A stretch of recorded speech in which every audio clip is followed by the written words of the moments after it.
पार्श्वभूमी, आपलं शिक्षण हे आपण सविस्तरान आम्हाला माहिती द्यावी अशी विनंती आहे. माझं संपूर्ण नाव रामनारायण रामदेव काबरा. मी काबरा घराण्याचा माझे आजोबा रामप्रताप काबरा इथे फार मोठा व्यवसाय होता. आमचा व्यवसाय मुख्यतः त्यावेळेला कापसाचा होता आणि एक दोन जिनिंग फॅक्टरी होत्या, लोह्याला होती, बाकीच्या ठिकाणी होते. आणि आमच्याकडे आजोबांनी त्या काळात घेतलेली जमीन म्हणजे आज जिथे काबरा नगर आहे ती जमीन 100 एकर जमीन होती. त्याच्यानंतर वाडीला आमची 80 एकर जमीन होती. पवडेवाडीला काकांडीमध्ये आमची 100 एकर जमीन होती. असा आमचा टोटल म्हणजे घराण्याचा इतिहास आहे. आणि त्या काळात आपण जाणता आज जी लाहोटी कॉम्प्लेक्स आहे ही संपूर्ण जागा आमच्या परिवारातली होती. प्रभात टॉकीज शेजार पासून तर ते के.एच. काबरापर्यंत ते घर जे आहे आजपर्यंत त्याला तिथे कमानी होती. रामप्रताप चाल म्हणायचे. बर. आणि त्याच्यानंतर काही आमचे आजोबा प्लेग मध्ये वारले आणि त्यावेळेला मोठा प्लेग नांदेडला आला होता, त्याच्यात ते वारले. आणि आमचे त्यावेळेला वडील चुलते हे लहान होते, त्यामुळे हा सगळा व्यवहार आमचा जे काही मुनीम गुमास्ते होते तेच बघत होते. पण त्यांनी चांगल्या करतात जे काही निर्णय घेतले चांगल्या करतात घेतले. आणि त्याच्यानंतर ही जागा आम्ही लाहोटीनं विकली आमच्या मुनीम गुमास्त्याने. आणि आपण एक आहे की आमची एक कमान त्यावेळेला चौकामध्ये दगडी कमान होती. चौक म्हणजे इतवारा चौक. चौक म्हणजे मोगडपल्ली वगैरे दुकान आहे, त्याच्या अलीकडे एक ह्याचं दुकान आहे तेलीचं, त्याच्या समोर कमान होते. जेव्हा सर मिर्झा इस्माईल नांदेडला आले त्यावेळेला व्हायटनिंगच्या ह्याच्याने तिथली कमान तोडली. मोंड्यामध्ये 4 कमानी होत्या, ते तोडल्या गेल्या. त्या आता अगदी अलीकडपर्यंत त्या कमानी होत्या, पण चौकातली आपण जी कमान म्हणतो जुनी गोष्ट झाली. त्या काळात आमची ती कमान होती. आणि एक गोष्ट मला आजही आठवण आहे, आमचे मोहन सिंग लाला म्हणून आमच्याकडे गुमास्ता होते. त्यांचं वय त्यावेळेला म्हणजे वाचताना मला वाटतं 100च्या वर ते होते. आणि आमच्या घराण्यात त्यांचं 80 वर्षपर्यंत नोकरी आमच्याच ठिकाणी केलेली होती, एकाच घरी. आणि त्यांनी आम्हाला सांगितलेली माहिती आहे की त्यावेळेला आमच्याकडे घोडाबग्गी होती, कार वगैरे त्यावेळेला नव्हते, घोडाबग्गी होती. त्या घोडागाडीमध्ये जात असताना, कारण आमचे जे आजोबा संध्याकाळी फिरायला म्हणून काबरानगर जिथे तिथे शेतीवर ते आमची विहीर वगैरे होती तिथे जात होते संध्याकाळी. रामरेख सेठ हलवाई इथे होते मशहूर. त्या काळातला तसा पेढा बनवणारा आज तरी आम्ही बघितला नाही. त्याचा पेढा जर तिजोरीत ठेवला तर 1 महिन्यापर्यंत खराब होत नव्हता. मामाची कचोरी सुद्धा इतकी चांगली बनवत होता की विचारू नका. तो एकटाच इथे राहायचा. त्याची बायको आणि मुलं सगळे जोधपूरला होते. तो स्वतःच्या हाताने स्वयंपाक करायचा आणि मिठाई स्वतःच बनायची. त्याच्याकडे कोणीही नौकर नव्हता. आणि तो एवढा आहे की सकाळी उठून 4ला कढई घासत होता, तर ती कढई घासून इतकी झाली की चांदीसारखी दिसू लागली. आणि त्याच्याकडे फक्त एक अलमारी होती, त्याच्यात त्यांनी जितकं होतं तितकं ते बनवत होता. आणि त्याला जर कोणी भाव विचारलं क्या मिठाई का भाव, त्याच्या बापने खाया क्या, दादाने खाया का, देत नव्हतं. दे म्हणलं तर देत नव्हता. त्याच्यात एक वेगळं विक्षिप्तपणा होता. पण एक चांगली गोष्ट त्याच्यातली मी सांगतो, मुद्दाम नमूद करू, कोणी वारला तर लाकडं घेऊन सर्वात प्रथम चारा तीर्थ होते तो पोहोचायचा लाकडं घेऊन स्वतःच्या खर्चाने. तिथे आम्ही म्हणायचो रामरथचा बंगला, म्हणजे तिथे 3 शेड उभं केलेलं होतं चारा तीर्थ घाटावरती. हा, नदी किनाऱ्यावर आहे. स्मशानभूमी जी तारा तिथे आहे, सगळं सराफा वगैरे तिकडेच जात होते. तर तिथे त्यांनी एक शेड उभारलं होतं, त्याला आम्ही हसून म्हणत होतो रामरथचा बंगला. तिथे त्या माणसाने खूप म्हणजे मिठाईच्या कधी त्यांनी व्यवसाय पुढे वाढवण्याचा प्रयत्न केला नाही. आज त्यांची मुलं आपण जोधपूरला आहेत. आपण त्या दगडी कमानीचा संदर्भ सांगत हा, होता. ते कमानीच्या संदर्भात असं आहे की कमानीमध्ये रामरथ साहेब हलवाई आणि आमचे आजोबा दोघेही म्हणजे चांगले मित्र होते. समोरच दुकान होती रामरथ हलवाईची, घोड्यात बगीमध्ये जात होते. आणि ते जात असताना चौकामध्ये एक म्हातारी बाईला तिला धक्का लागला आणि ती धक्का लागल्यानंतर वारली. खरं म्हणलं तर त्याच्यात ह्यांचा काही दोष नव्हता, चालवणारा माणूस वेगळा दुसरा होता. चालक वेगळा होता. हा, पण त्या काळ वेगळा होता, निजाम स्टेट होतं, त्यांचं राज्य होतं. आणि त्यावेळेला आमच्या तालुकदारचा आणि आमच्या आजोबाचा 36चा आकडा होता. अच्छा. आणि आजोबा आणि आता मग काय करा, इथे बद्रीनारायण साईंस होते, बद्रीबाई शर्मा, त्यांचे फुफाजी म्हणून होते, मी नाव विसरलो त्यांचा, त्यांना बरोबर घेतलं. तर आपण जाऊ म्हणले. कलेक्टरचा बंगला त्यावेळेला म्हणजे तालुकदारचा, जिथे आरटीओ ऑफिस असुद्दुल्लाबाद टेकडीवर होता. अच्छा, म्हणजे विमानतळ तिथे जुनं आरटीओ ऑफिस हा, होतं. तिथे त्यांचा बंगला होता. त्या बंगल्यावर पोहोचले. बंगल्यावर पहुंचल्यानंतर आई है सेठ साहब किधर आना हुआ, तो बैठिए तशरीफ रखिए, आप हमारे यहाँ का तो कुछ लेंगे नहीं, चाय लेंगे नहीं, कुछ नहीं लेंगे, ड्राई फ्रूट है आप लीजिए और बताइए किस सिलसिले में आप आए. तो बोले ऐसा सा हादसा हुआ. अब आए ना रास्ते पर, अब आपको तो मैं कुछ भी कर सकता हूँ, जेल डाल सकता हूँ, इधर आप जो इनायत फरमाय करिए म्हणून त्यांनी सांगितलं. मग त्यांनी सांगितलं की तिथे ती कमान उभा करा आणि त्या घरवाल्याला 100 रुपये देऊन टाका. 100 रुपये त्या काळात मोबदला किंवा त्याचा नुकसान भरपाई म्हणजे गरीब माणसाला मदत म्हणून 100 रुपये त्यांच्या घरी पोहोचता करा. म्हातारी बाई होती कोणी. ही साधारणतः कुठली घटना, कोणत्या इसवी सनातली आता आपल्याला आठवतं? माझा जन्मही झाला नव्हता त्यावेळेला. हा, त्या म्हणजे फार जुने. माझे वडील जेव्हा, माझ्या वडिलाचं लग्न माझे आजोबा वारल्यानंतर झालं. नांदेडहून स्पेशल ट्रेन सेलूला गेली होती. 7 दिवस तिथे वरात थांबली होती. त्या काळी लग्न त्या समारंभ काळात, झाला हा, होता. वडिलाचं लग्न. ते वडिलाचं लग्न झालं ते सुद्धा आंबेकरची मला आजही आठवण होते. त्यांनी ती जुनी लग्नाची पत्रिका मला आणून दिली. मी प्रतोद प्रिंटिंगचे गण आंबेकरांची गण गोष्ट आंबेकर, करताय आपण. ते एकच छापका नव्हतं त्यावेळेला, printing press, Godavari printing press. Godavari. त्यांनी मला लग्नाची, वडिलाची, तुझ्या वडिलाची पत्रिका आहे लग्नाची, बा ठेव. मी सांभाळून ठेवली होती, आता पण कुठे गेली. त्याच्यात लिहिलेलं आहे स्पेशल ट्रेननी बरात नांदेडहून सेलूला जाईल. 7 दिवस थांबले होते. आपण तो दगडी कमानीचा किस्सा हा, सांगतो. दगडी कमानीतच. मग त्याच्यानंतर ती दगडी कमान तिथे उभारण्यात आली होती त्यांच्या त्या तालुकदार साहेबांनी त्यांच्या सांगितल्यानंतर, आदेशावर. आदेशावरून तिथे कमान उभं झाले. सर मिर्झा इस्माईल आले, त्यावेळेला तोडण्यात आली. आणि अच्छा, मिर्झा इस्माईल हे कोण? त्यांचे मला वाटतं मिनिस्टर होते निजाम. अच्छा, निजाम सरकारमधले ते मंत्री होते. मंत्री होते. त्यांच्या वाहतुकीच्या अडथळ्यात म्हणून नाही, ती त्यांनी दमन. शहराचं जरा प्लॅनिंग घेतलं होतं, त्यात राजकाळी येतात, शहर वाढलंय, तोडून टाका म्हणलं. आपला जन्म केव्हाचा? माझा जन्म 4 सप्टेंबर 1934 साली झाला. अच्छा.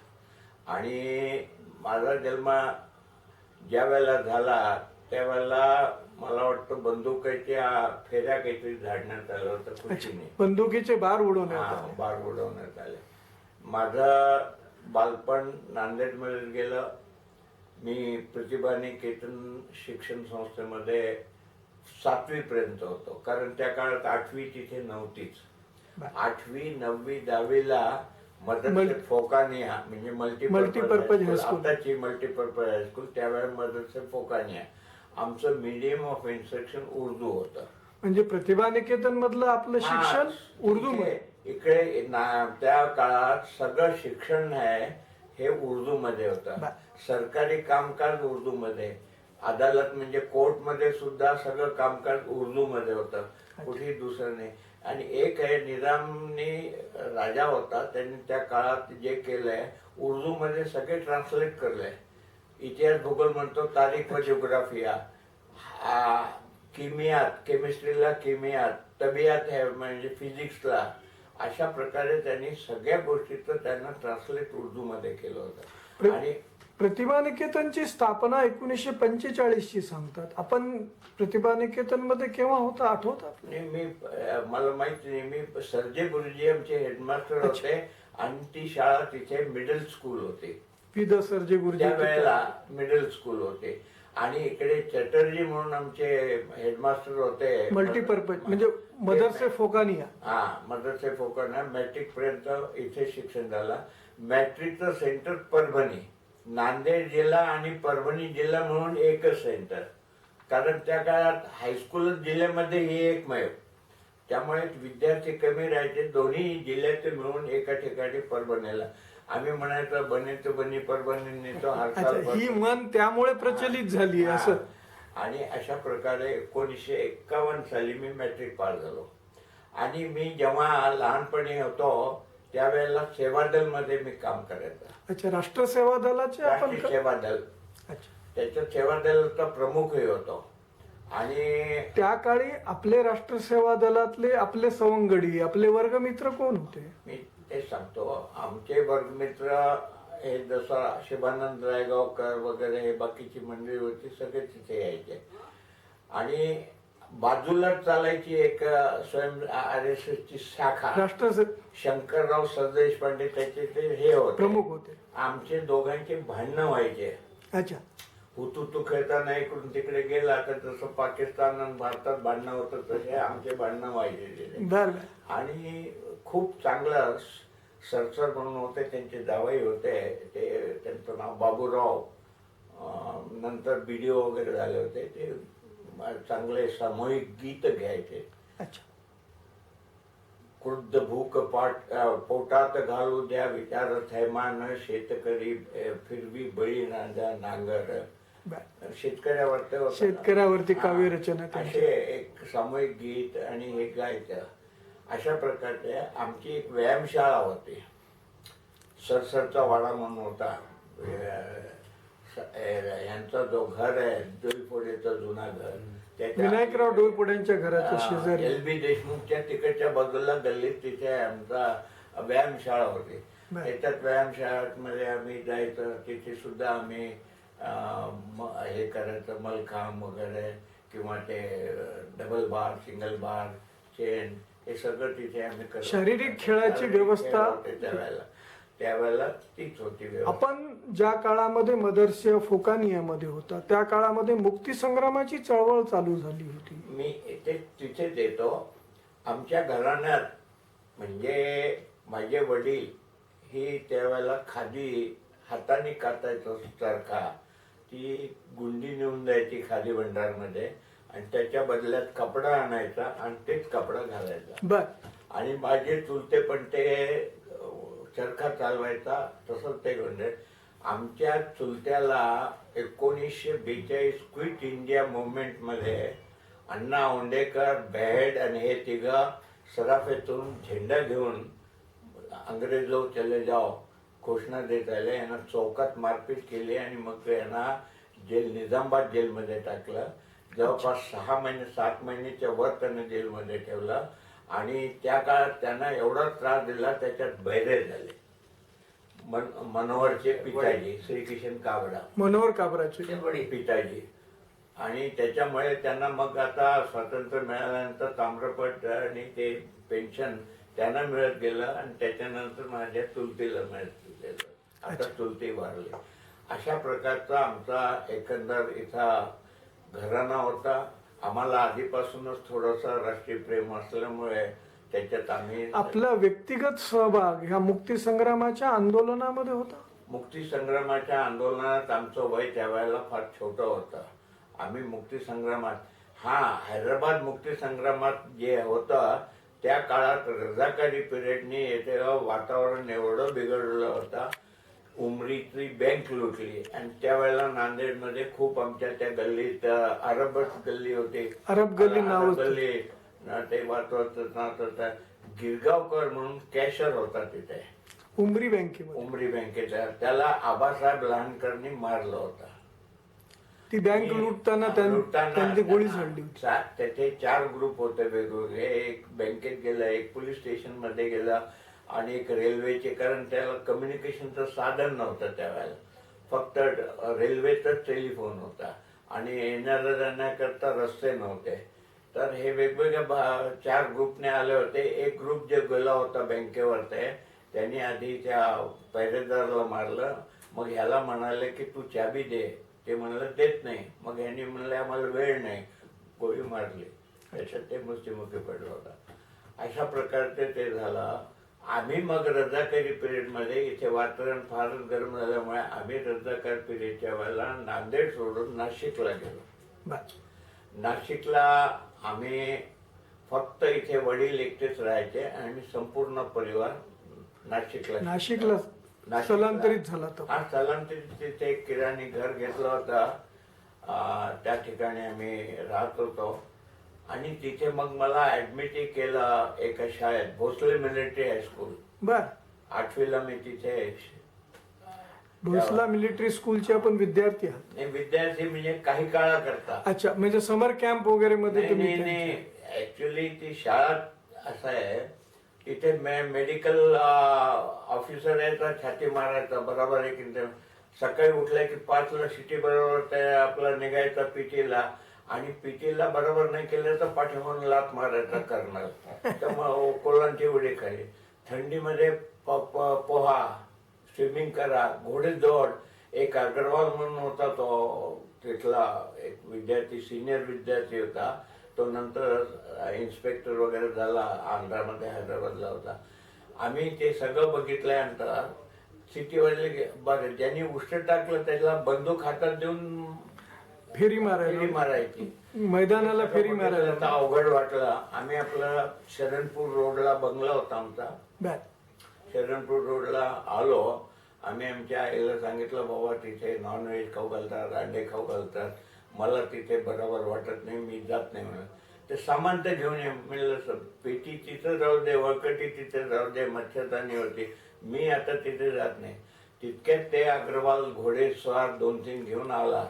चलता चलो. मी म्हणलं बाबा हे मारतात मला, मी येत जात नाही. मग त्याला परत पाठवलं. मी सामानही आणलं नाही. भोसले मिलिटरी हायस्कूल मध्ये तिथेच राहिला. अशा प्रकारे नाशिक. आपण नाशिकला किती काळ वास्तव्य होतं? मी जवळपास तिथे 8-9 महिने होतो. त्या काळामध्ये आपलं शिक्षण खंडित झालं होतं? खंडित म्हणजे भोसले मिलिटरी हायस्कूल मध्ये आम्ही शारीरिक शिक्षण होतं, पण शारीरिक नाही, शैक्षणिक सुद्धा होता. आणि तिथून मग आम्ही आल्यानंतर परत मग इथे मदरसे फोकाण्यामध्ये शिक्षण घेतलं. पण तिथे त्या काळी माध्यम मराठी असेल? तिथे त्या इंग्रजी होतं. त्याचं माध्यम इंग्रजी होतं. आम्हाला ती एक पंचायत होती की आम्हाला इंग्रजीचा शब्द कळत नव्हता आणि इकडे उर्दू मीडियम होतं. त्यामुळे सुद्धा आम्हाला ते त्रासदायक जड झालं. मग आम्ही आपलं परत आलो. अशा प्रकारे लहानपण आमचं ते सगळं गेलं. त्याच्यानंतर हळूहळू जसं झालं, मग मी intermediate Govindram Seksaria commerce college वर्ध्याला काढलं. अच्छा, आपण वर्ध्याला इथून शिक्षणासाठी स्थलांतरित. वर्ध्याला आपला संबंध काही? वर्ध्याला काही संबंध नाही. त्याची एक असं आहे की मी मॅट्रिकला नापास झालो. अच्छा, इथल्या परभणीच्या परीक्षे केंद्रावर 1951ला परभणीला जी दिली होती त्याच्यात नापास झालो. आमच्या वडिलांनी सांगितलं तुम्ही हैदराबादला जा, तिथे बन्सीलाल, याचं नाव घेऊन सांगणं पडत नाही, बन्सीलाल सोमाणी म्हणून इथे डेप्टी कलेक्टर होते, ते आमचे नातलग होते. आता वारले बिचारे. त्यांच्याकडे जा, फार चांगले माणूस आहे, ते तुम्हाला गाईड करेल. आणि वसंत बंडेवार म्हणून इथे होते, ते तहसीलदार म्हणून रिटायर झाले, मग लातूरला होते, तेही वारले. आमच्याकडे एक सराफ्यातले हे होते, चांगलं नाव आहे, तो सुद्धा मॅट्रिकला नापास झाला. तर आम्ही नापास झाल्यानंतर काय झालं, त्यावेळेला नुकतीच आम्हाला हे हैदराबाद मुक्ती संग्राम झाला होता. आम्ही नाटकात फिरत होतो. साहेबराव बापूंनी जीप दिली होती, त्याच्यात फिरायचं. बिलोली, नायगाव. बाळकृष्ण महाराज खडकेकरांसोबत आपण होते? नाही, खडकेकर नाही. नाटकाच्या संबंधीच्या आठवणी आपण नाटकाच्या फक्त एक बिनबुडे रायरन म्हणून होता, एक नाटक होतं, रांजणीकरनी लिहिलेलं होतं आणि त्याला आम्ही इथे केलं होतं. त्याच्यात काही पात्र परभणीचे रांजणीकर, शाहीर रांजणीकरांचे. शाहीर रांजणीकर नाही, हे औरंगाबादचे होते रांजणीकर. बर. तर ते त्यावेळेला अर्धापूर आहे, माधवराव अर्धापुरे, माधवराव अर्धापुरे, मनोहर कांडलीकर. ते नापास झाला. मग आम्ही गेलो हैदराबादला. ते म्हणले काय तुम आए ना नांदेड़ से, एक अंग्रेजी में ऐसे लिखो. म्हणलं उतना अंग्रेजी आता तर तुम अंग्रेजी में फेल क्यों होते, जाओ जाओ अपने गावी ठीक आहे जा. आम्ही. पण त्याच्यानंतर काय झालं, आमच्या हे जे आहेत, माझी बहीण दिलेली आहे, त्यांची बहीण जे आहेत मुरलीधरजी जवळ, त्यांचं घर तिथे हैदराबादला आहे. तिथे घर होतं आणि तिथे त्यांचं एज्युकेशन करता मुलांना ठेवलं होतं. एक स्वयंपाकीन ठेवली होती. तिथे आमचे सामलदार झंवर विवेकवर्धनीमधून त्याच वेळेला मॅट्रिक पास झाले इंग्लिश मीडियम म्हणून. बर. अरे मी म्हणलं ते इंग्लिश मीडियम म्हणून पास होतात, आपण उर्दू म्हणून फेल होतोय, का बात आहे. त्यावेळेला सप्लिमेंटरी डिक्लेअर झाली. सप्लिमेंटरी डिक्लेअर झाल्याबरोबर आम्ही सप्लिमेंटरीला बसलो. एका महिन्यात दिली परीक्षा, पास झालो. आता पास झाल्यानंतर त्याच काळात नांदेडला पीपल्स कॉलेज उघडलं होतं 52ला. बरोबर. पण काय झालं, सप्लिमेंटरी लोकांना ऍडमिशन नाही. अच्छा. कॉलेजमध्ये आम्हाला ऍडमिशन घ्यायची असेल तर मग चादरघाट कॉलेजला हैदराबादला देत होता. तिथे म्हणाले तुम्ही त्या कोठामधून यावं, तुम्हाला खेळ येतं का. म्हणलं की येतं. इंटरव्ह्यूला बोलवलं. बॅडमिंटनची नेट किती फुटावर असतं, आता काय माहिती, आम्हाला कधी खेळलंच नाही. आम्ही काहीतरी सांगितलं, जाऊ नाही. तिथे आम्हाला ऍडमिशन मिळालं नाही. मग अडकीने म्हणून होते नांदेडचे, इथे कोऑपरेटिव्ह बँकेमध्ये मॅनेजर, जनरल मॅनेजर झाले नंतर. ते तिथे शिक्षण घेत होते. मग मालपाणीजी वगैरे तिथले स्टुडंट होते. आम्हाला एकाने सांगितलं बघ तिथे जा, तुम्हाला ऍडमिशन. अडकीने सांगितलं तिथे या. आम्ही ऍडमिशन घेतली. तिथे ऍडमिशन घेतल्यानंतर अडकीने वर्ध्याला शिकायला होते. बीकॉम तिथून झाले. आणि त्यांच्या सल्ल्यानुसार रामगोपाल गुप्ता सुद्धा तिथूनच पास झाला. रामगोपाल गुप्ता बीकॉम तिथूनच पास झाला. आणि आम्ही तिथे गेलो. सगळं गांधीवाद आहे. सगळे तिथे काय आहे, पायजामा कुर्त्यावरती यायचे, काही चड्ड्यावरती यायचे. आम्हाला त्याच वेळेला माझी सोयरीक झाली. त्या काळात सोयरीक झाली म्हणजे आपण वर्ध्याच्या कुठल्या कॉलेज मधलं. Govindram Seksaria commerce college Wardha. तिथे महात्माजी सेवाग्राम आश्रमाच्या शेजारी प्रवचन देत होते. आणि तिथे जे प्रिन्सिपाल होते आमचे नंतर गव्हर्नर झाले.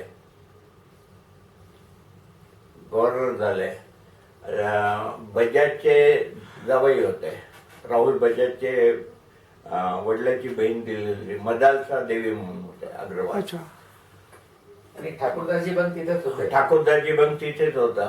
ठाकूरदासजी बंग त्यावेळेला सोडलं होतं कॉलेज आणि वाहून घेतलं त्या विनोबा सर्वोदय आश्रमासाठी त्यांनी ती वाहून. तिथे एकापेक्षा एक असे चांगले प्रिन्सिपल आणि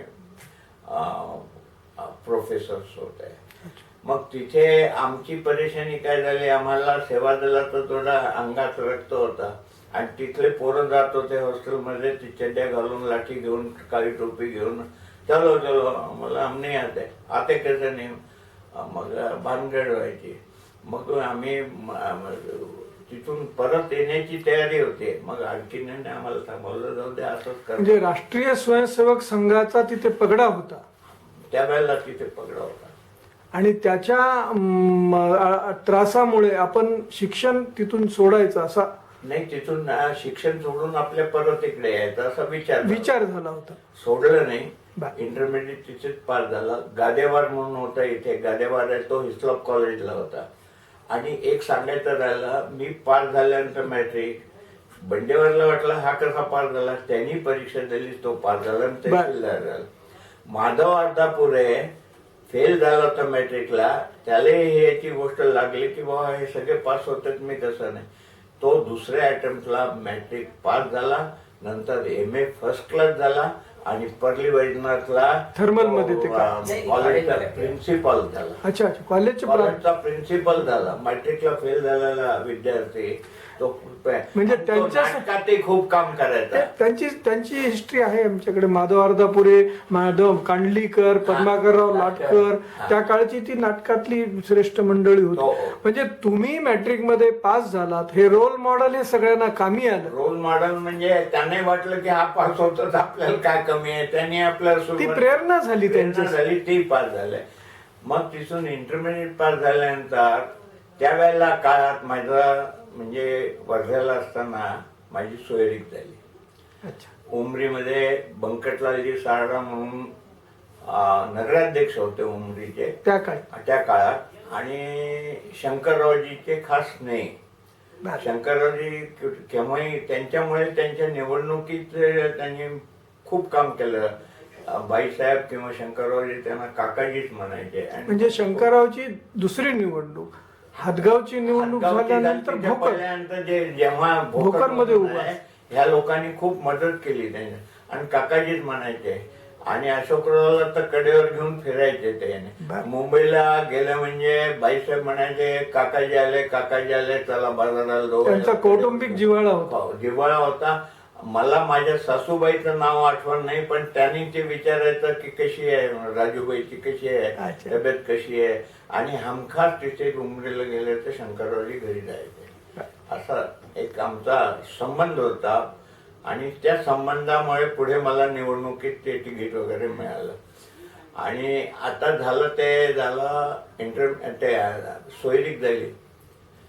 आता त्या काळात सोयरीक झाली म्हणलं तर आमच्या यांनी एक गॅबर्डिन त्या वेळेला म्हणजे फार तलम वस्त्र म्हणून प्रसिद्ध होतं. गॅबर्डिन उलन, त्याची शेरवानी शिरवली होती, आणि इथून आम्हाला कपडे वगैरे बनवून पाठवले होते.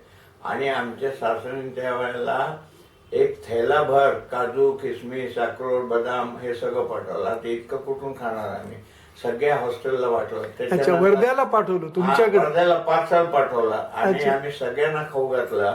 तर मग आता तिथे नवाब झालो आम्ही. हे नवाब आ गए बोले, हैदराबादी नवाब. मग तर खूप लाटगोड होऊ लागले आमचे. आणि शेरवानी घालून गेलं तर त्यांना वाटायचं फार मोठा माणूस आहे. तो ते वेश वेगळा त्या काळी अपरिचित. असं तिथून मग इंटरमिडिएट झाल्यानंतर आमचे मित्र व्याही सामलदार जव्हार, त्यांनी आम्हाला निरोप दिला, मी हैदराबादला CA करतोय, चार्टर अकाउंटंट, आणि तुम्ही इथे या. असं त्यांना, ते आमच्या बहिणीचे दीरच आहेत. आणि आता आमच्या म्हणजे माझ्या भावाची मुलगी त्यांच्या मुलाला दिली, ते चार्टर अकाउंटंट. अलीकडे नव्याने हे संबंध त्यांनी झाले. सांगितलं तिथे या. आम्ही गेलो. CA काय असतं आम्हाला माहित नव्हतं, पण त्यांनी सांगितलं या. आम्ही नटराज अँड कंपनीमध्ये चार्टर अकाउंटंटची त्यावेळेला 2च फर्म नावाजलेल्या होत्या हैदराबाद स्टेटमध्ये. एक तर दस्तगीर अँड कंपनी, आणि एक नटराजा अय्यर अँड कंपनी. दस्तगीरकडे सगळं निजामाचं काम होतं, आणि नटराजाकडे उस्मान शाही मिलचा ऑडिट, निजाम शुगर फॅक्टरी निजामाबादचा ऑडिट, आणि इन्कम टॅक्स. त्याच्यानंतर वरंगलची Azamjahi mill. MSK mill Gulbarga, मालानीची एक मिल होती कपड्याची, हैदराबाद DBR मिल. अशा प्रकारे त्यांच्याकडे खूप काम होत आहे. आणि माझ्यासारखे तिथे ऑडिट अँड आर्टिकल क्लार्क जवळपास. आपण निजामाच्या राज्यामध्ये शिक्षण घेतलं. आपण ब्रिटिश कॉलनी असलेल्या किंवा ब्रिटिश वसाहत असलेल्या नाशिक भागामध्ये काही काळ शिक्षणासाठी होतात, आणि नंतर काही काळ ब्रिटिश साम्राज्याचा भाग असलेल्या वर्ध्यामध्ये शिक्षणासाठी, आपल्या पोस्ट ग्रॅज्युएशन शिक्षणासाठी. हा शिक्षण स्तरामधला बदल किंवा शैक्षणिक वातावरण किंवा शिकवण्याच्या तत्कालीन ज्या पद्धती असतील, ह्या शैक्षणिक वातावरणातला बदल कसा जाणवला आपल्याला? निजाम स्टेटमध्ये शिक्षणाला महत्त्व नव्हतं.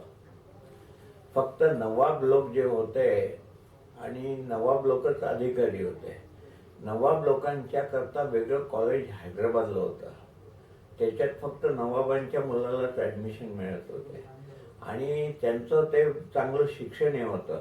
आता आपल्याकडे पहा, नांदेड आणि ह्याच्यात म्हणजे किती जिल्ह्यामध्ये एकच हायस्कूल.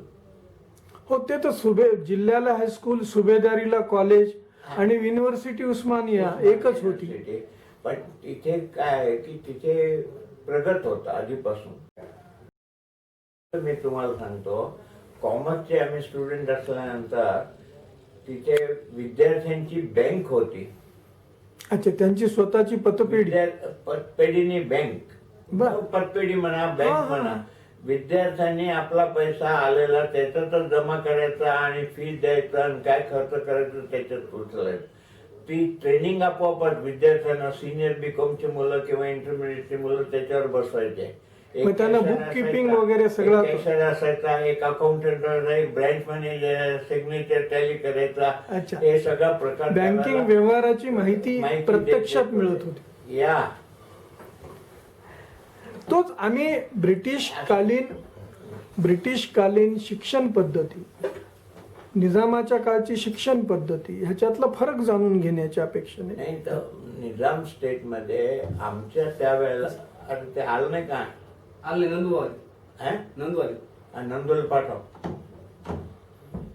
आमच्या काळात काय होतं, 7वी पर्यंत शिक्षण आमचं उर्दू मीडियम मध्ये प्रतिभानिकेतन झालं.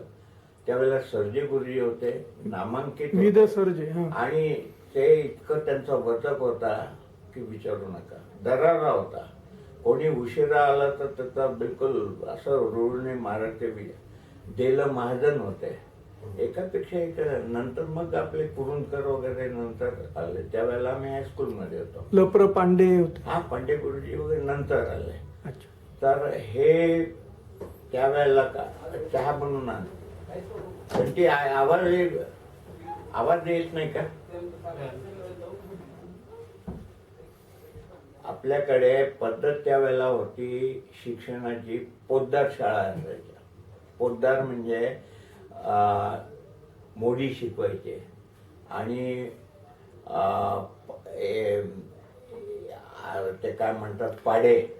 खाजगी शाळांच्या बाबतीमध्ये आपण म्हणताय, खाजगी शाळा नव्हती, एक एक दोन दोनच होती. मग मोडी शिक्षणाची भाषा होती. ती मोडी होती त्यावेळेला. पोद्दार शाळेत शिकवायचे. खाजगी म्हणजे पोद्दार लोक, टीचर एक आणि बाकीचे विद्यार्थी, बाकी कोणी राहायचं. पण राज्य कारभाराची आणि शासनाची भाषा उर्दू होती. राज्याची उर्दू भाषा, शासकीय कामकाजाची भाषा उर्दू. पण व्यापाराची जी आहे ती मोडी होती.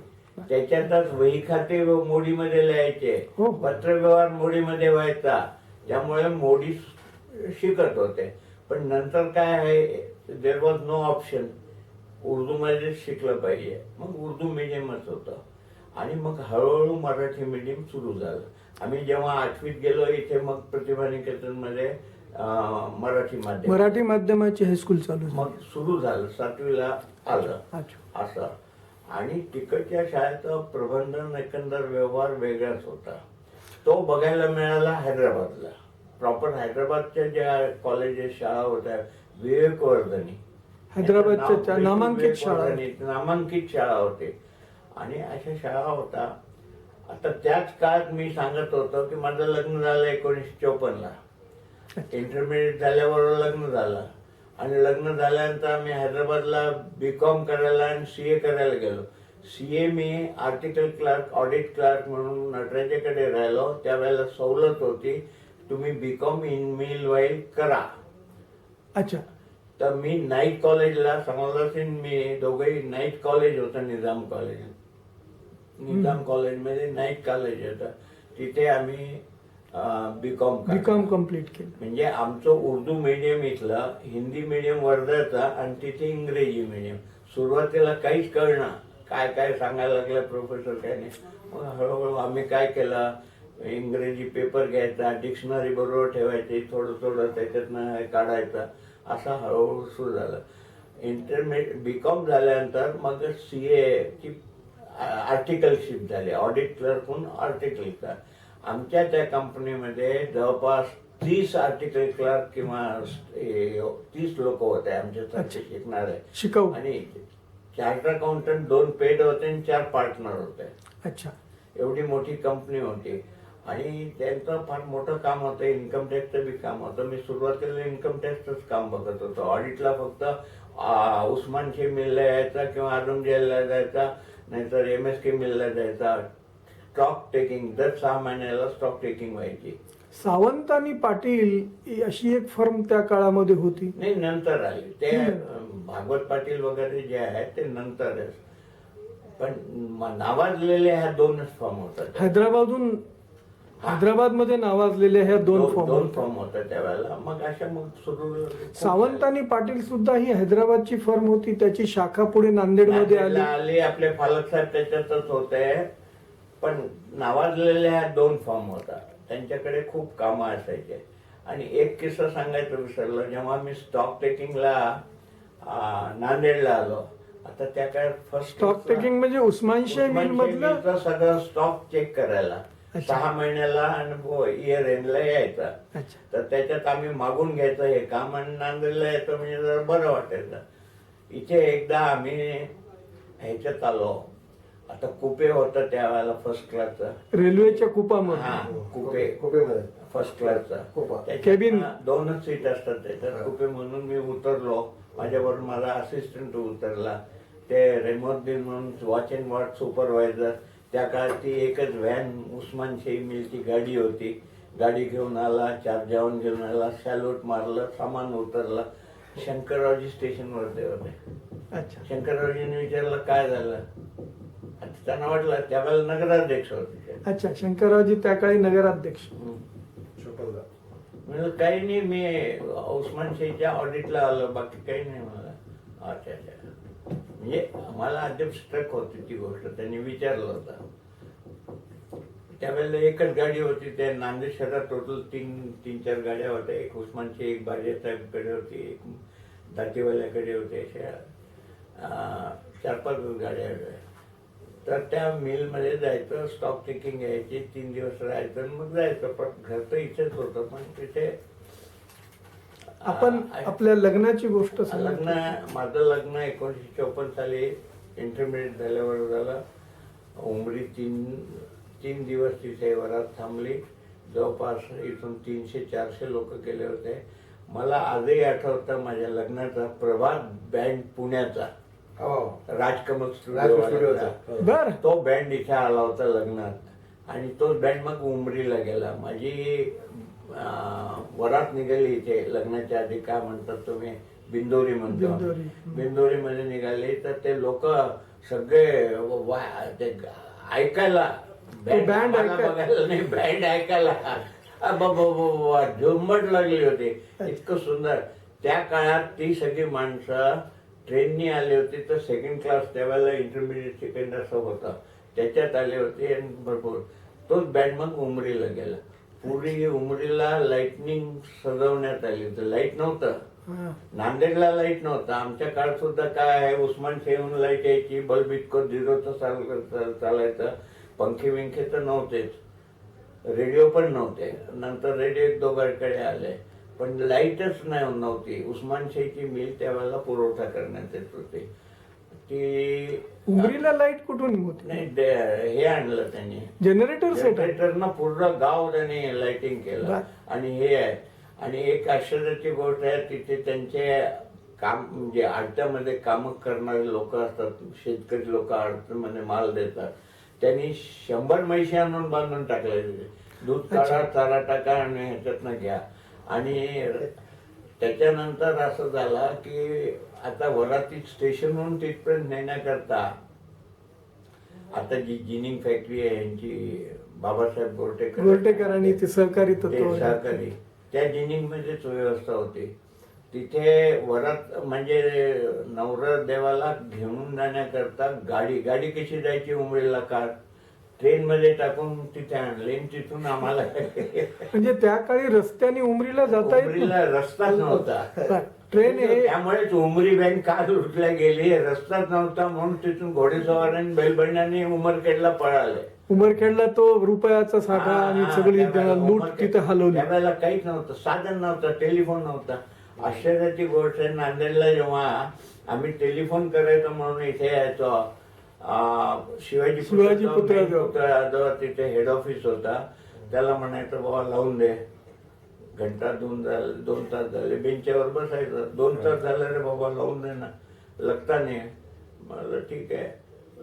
फिर म्हणायचं लाइटनिंग करो, तो लाइटनिंग करायचा बिचारा इकडून तिकडे पिन लावून काढायचा आणि लावायचा. कॉर्न लावून येतात. तो लाइटिंग फोन लग गया, आपका पीपी नहीं है बोले. तो काळ तर 1980 पर्यंतही तो काळ टेलिफोनचा तसाच होता. पण वाहतुकीच्या साधनाची जी गोष्ट आपण सांगताय की उमरीला जायला त्या काळी रस्ते नव्हते, रेल्वे हे एकमेवच माध्यम एकमेव होतं. साधन रेल्वेचं होता, नाही तर बैलबंड्यानं जा, घोड्याने जा, बैलबंड्याने जा, साधन नव्हतं, मोकेडलं नव्हतं. आणि रेल्वे आणि एसटी एकच होतं, NSRTDC. म्हणजे खाजगी निजाम बसेस स्टेट रेल्वे. नाही, खाजगी बसेस होत्या ट्रॉमेस सारख्या की त्याला असं हँडल चालू करायचं होतं. नाही, मी त्या ते भुरमल आणि कंपनीच्या बसेस. गुरमल ट्रॅव्हल मध्ये मी गेलेलो आहे. त्यावेळेला कोळसा टाकायचा, त्याच्यात बॉयलर पेटवायचा आणि हो हो त्याच्याने हो, चालवायचं. बॉयलर वरती बसेस होत्या, बरोबर आहे. आपण मी गेलेलो आहे त्याच्यात. अच्छा अच्छा अच्छा.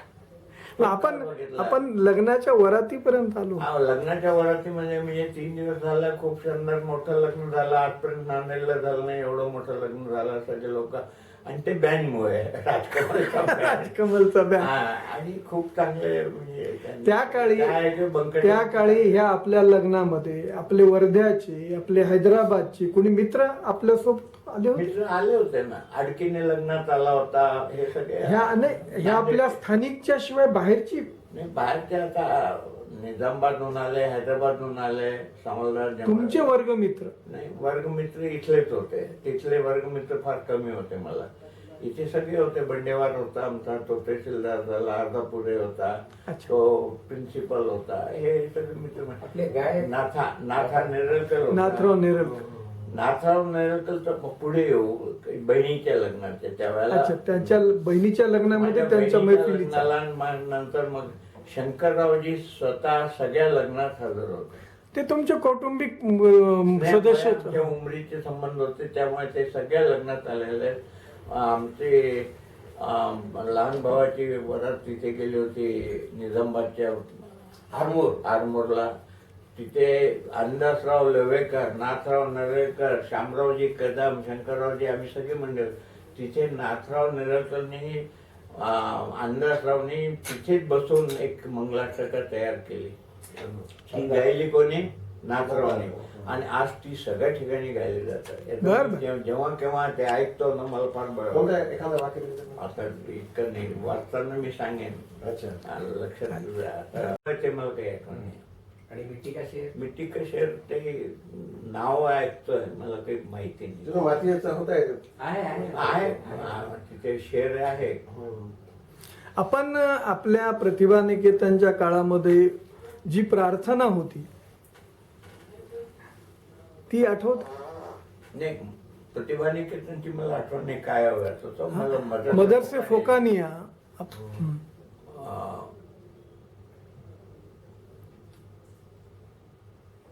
आता पहा, हेच असंच होतं. होते काय फरक? ताबद आली खालिक आलम तेरी रियासत आबाद रखे, तुझको उस्मा बजे जिज सलामत रखे. तू आमच्यावर असंच राज्य कर. अशी प्रार्थना. हो, कंपल्सरी. अच्छा आपण जसं जन्मगण वगैरे म्हणतो तशी ही प्रार्थना होती त्यांची. अच्छा. आणि मला एक आठवण आहे, हैदराबादला गेलो.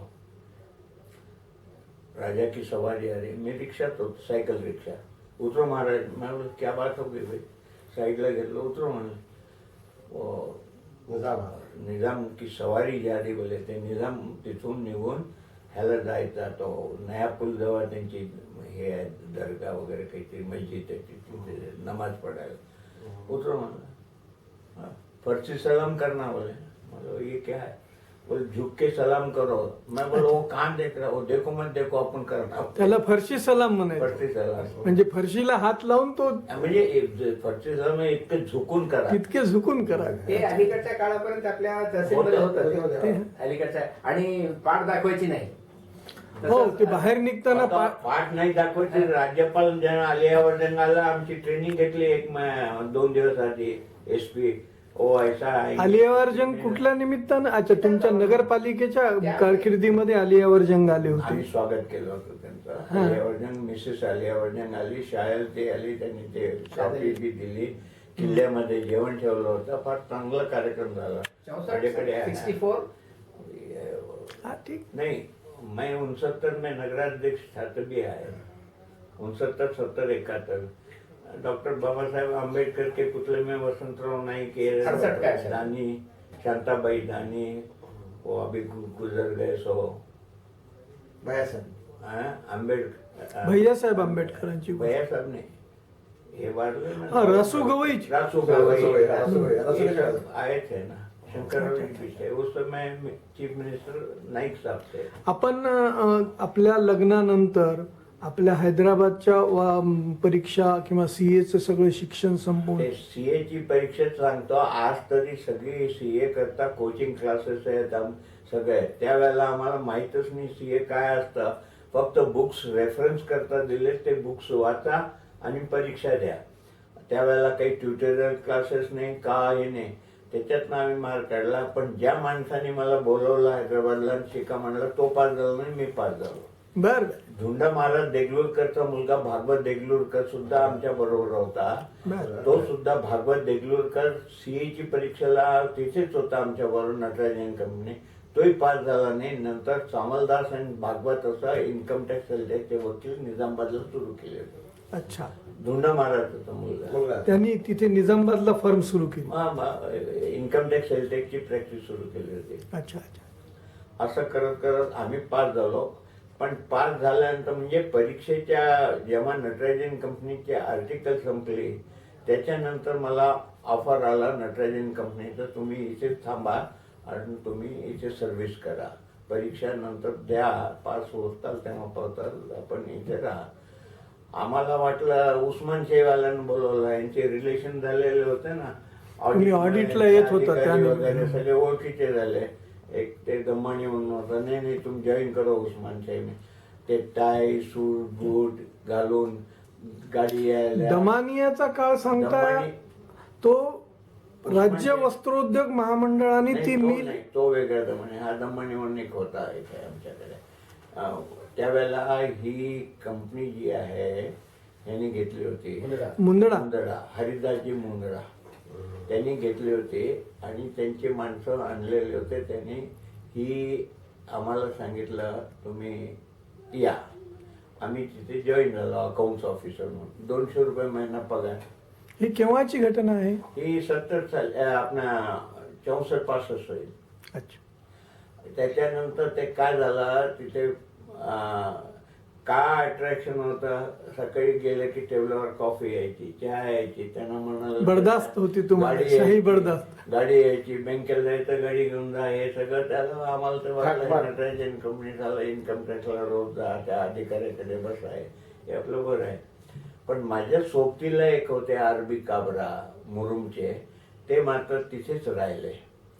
हैदराबादच्या कंपनी. हैदराबादला नटराजन कंपनीमध्ये सर्व्हिसला लागले. मग सीई झाले, तिथे त्यांनी काही दिवस सर्व्हिस केली. पुढे काय झालं, सगळे नटराजाचे पोरं वारले, नटराजा गेला. सगळे गेल्यानंतर ती पुरी कंपनीचं काम ह्यांना मिळालं. त्यांच्याकडे करोडोचे काम आहे.